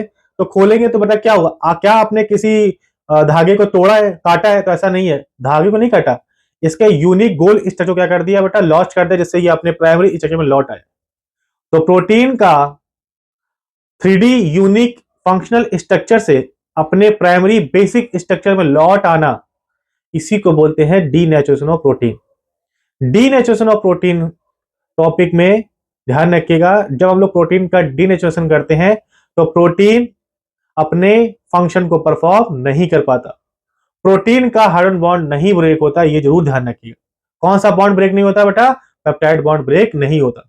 अगर आपसे कोई पूछे कौन सा बॉन्ड ब्रेक किया था, तो आप मेजर जो बॉन्ड ब्रेक किया था वो होता है बेटा, ध्यान रखिएगा, non covalent bond. Non covalent bond में कौन? हाइड्रोफोबिक बॉन्ड, ठीक है, iron bond, van der Waals force, ionic bond, basically ये बॉन्ड क्या होते हैं, इनको ब्रेक किया था। और कोवेलेंट में एक ही बॉन्ड आपने पढ़ा था अभी, कोवेलेंट बॉन्ड में बेटा डाइसल्फाइड बॉन्ड। डाइसल्फाइड मैंने आपसे बेटा आपसे क्वेश्चन पूछा है कि डाइसल्फाइड बॉन्ड किस सेल ऑर्गेनल बनते हैं यूकेरियोटिक सेल में। इसका आंसर कमेंट बॉक्स में जरूर दीजिएगा, ठीक है। देखिए अब हम लोग पढ़ने जा रहे हैं बेटा डीनेचुरेशन ऑफ प्रोटीन। फिर हम लोग डिस्कस करेंगे कुछ ऐसे डीनेचुरेटिंग एजेंट को जो प्रोटीन का 3D स्ट्रक्चर लॉस्ट कराते हैं। तो चलिए बेटा स्टार्ट करते हैं डीनेचुरेशन ऑफ प्रोटीन। तो देखिए बेटा, the protein denaturation is the process in which protein lost their folded 3 dimensional structure, जिसे हम लोग बोलते हैं नेटिव स्ट्रक्चर, अपने नेटिव स्ट्रक्चर को खो देगा। इसी को बेटा हम लोग क्या बोलते हैं? Denaturation of protein. क्या बोलेंगे बेटा? Denaturation of protein. आगे देखिए क्या लिखा है बेटा, the denaturation of protein cause loss of protein function. जब प्रोटीन का डीनेचुरेशन किया जाता है तो प्रोटीन अपना फंक्शन परफॉर्म नहीं कर पाती, ठीक है। आगे देखिए क्या लिखा है, during denaturation of protein mostly non covalent bond break होते हैं, जैसे hydrophobic interaction, hydrogen bonding, ionic bond etcetera. Covalent bond कौन सा ब्रेक होता है बेटा? Disulphide bond. कौन सा बॉन्ड नहीं ब्रेक होता? तो answer is peptide bond. Protein का डीनेचुरेशन किया जाता है तो ध्यान रखिए बेटा, प्रोटीन के डीनेचुरेशन के समय पेप्टाइड बॉन्ड का ब्रेक नहीं किया जाता, ये जरूर ध्यान रखिएगा। अगर आपने पेप्टाइड बॉन्ड को ही ब्रेक कर दिया तो बेटा प्राइमरी स्ट्रक्चर भी खत्म हो जाएगा, ठीक है। तो चलिए बेटा देखिए, peptide bond are not usually break during denaturation. ध्यान रखिए डीनेचुरेशन के समय पेप्टाइड बॉन्ड ब्रेक नहीं किया जाता, ठीक है। अब कुछ ऐसे एजेंट को देख लेते हैं जो बेटा प्रोटीन का डीनेचुरेशन कराते हैं। प्रोटीन का डीनेचुरेशन कराने वाले एजेंट को हम लोग डिस्कस करने चल रहे हैं। देखिए बेटा पहला क्या है? हीट। देखिए हीट सभी जितने भी हाइड्रोफोबिक इंटरेक्शन है वो सारे के सारे लॉस्ट कर देते हैं। जितना भी टेम्परेचर आप बढ़ाते जाओगे प्रोटीन का secondary structure, quaternary structure lost हो जाएगा, ये ध्यान रखिएगा, ठीक है। सभी तरह के बॉन्ड ब्रेक हो सकते हैं हीट में, ठीक है। देखिए क्या लिखा है, अगर आप एक्सट्रीम पीएच दे दें, हाई एसिडिक इन्वायरमेंट दे दें, हाई बेसिक इन्वायरमेंट दे दें, ऐसे केस में बेटा आयनिक इंटरेक्शन, जितने भी आयनिक बॉन्ड है वो लॉस हो जाएंगे, ठीक है। आगे देखिए डिटर्जेंट। क्या बेटा? डिटर्जेंट का अगर आप यूज करते हैं ऐसे केस में हाइड्रोफोबिक इंटरेक्शन वो भी लॉस्ट हो जाएगा, ठीक है। आगे देखिए क्या लिखा है, अगर आप यूरिया का यूज करते हैं, किसका यूज करते हैं? यूरिया। यूरिया बेटा ध्यान रखिएगा हाइड्रोफोबिक इंटरेक्शन को लॉस्ट कराता है, ठीक है। और बीटा मरकैप्टो इथेनॉल ये डाइसल्फाइड बॉन्ड को ब्रेक करता है। कौन सा बॉन्ड? Disulphide bond. ध्यान रखिए बेटा disulphide bond cysteine amino acid के बीच बनता है, ये ध्यान रखिएगा, 2 सिस्टीन अमाइनो एसिड के बीच बनता है डाइसल्फाइड बॉन्ड। कहां बनता है ये आप बताएंगे, ठीक है। जब आप इंसुलिन पढ़ेंगे बायो में तो इंसुलिन में भी आप डाइसल्फाइड बॉन्ड पढ़ेंगे, वहां पर भी डाइसल्फाइड बॉन्ड बनते हैं। डाइसल्फाइड बॉन्ड किन किन अमाइनो एसिड के बीच बनते हैं जरूर ध्यान रखिएगा, किसके बीच? Cysteine amino acid. आपने पढ़ रखा है सिस्टीन अमाइनो एसिड कैसा अमाइनो एसिड है? पोलर अनचार्ज। कैसा है बेटा? पोलर अनचार्ज, ठीक है। ऑर्गेनिक सॉल्वेंट का जब आप यूज करोगे तो हाइड्रोजन बॉन्ड और हाइड्रोफोबिक इंटरेक्शन ये भी क्या हो जाएंगे बेटा? लॉस्ट हो जाएंगे। क्या हो जाएंगे? ये भी लॉस्ट। और हैवी मेटल का अगर आप यूज करोगे तो डाइसल्फाइड बॉन्ड और आपका आयनिक बॉन्ड ये भी क्या हो जाएगा बेटा? लॉस्ट हो जाएगा, ये जरूर ध्यान रखिएगा। इस टॉपिक के साथ साथ हम लोग का ये लास्ट टॉपिक था प्रोटीन का। अब हम लोग बेटा टॉपिक डिस्कस करेंगे जिसमें से हम लोग वाइटामिन क्या होते हैं, हार्मोन्स क्या होते हैं, एंजाइम्स क्या होते हैं, एंजाइम्स और हार्मोन में डिफरेंस, इसको डिस्कस करेंगे। एंजाइम्स कैसे काम करता है उसको डिस्कस करेंगे, हार्मोन कैसे काम करता है उसको डिस्कस करेंगे। मुझे आशा है कि आपको ये वीडियो आपको पसंद आएगा।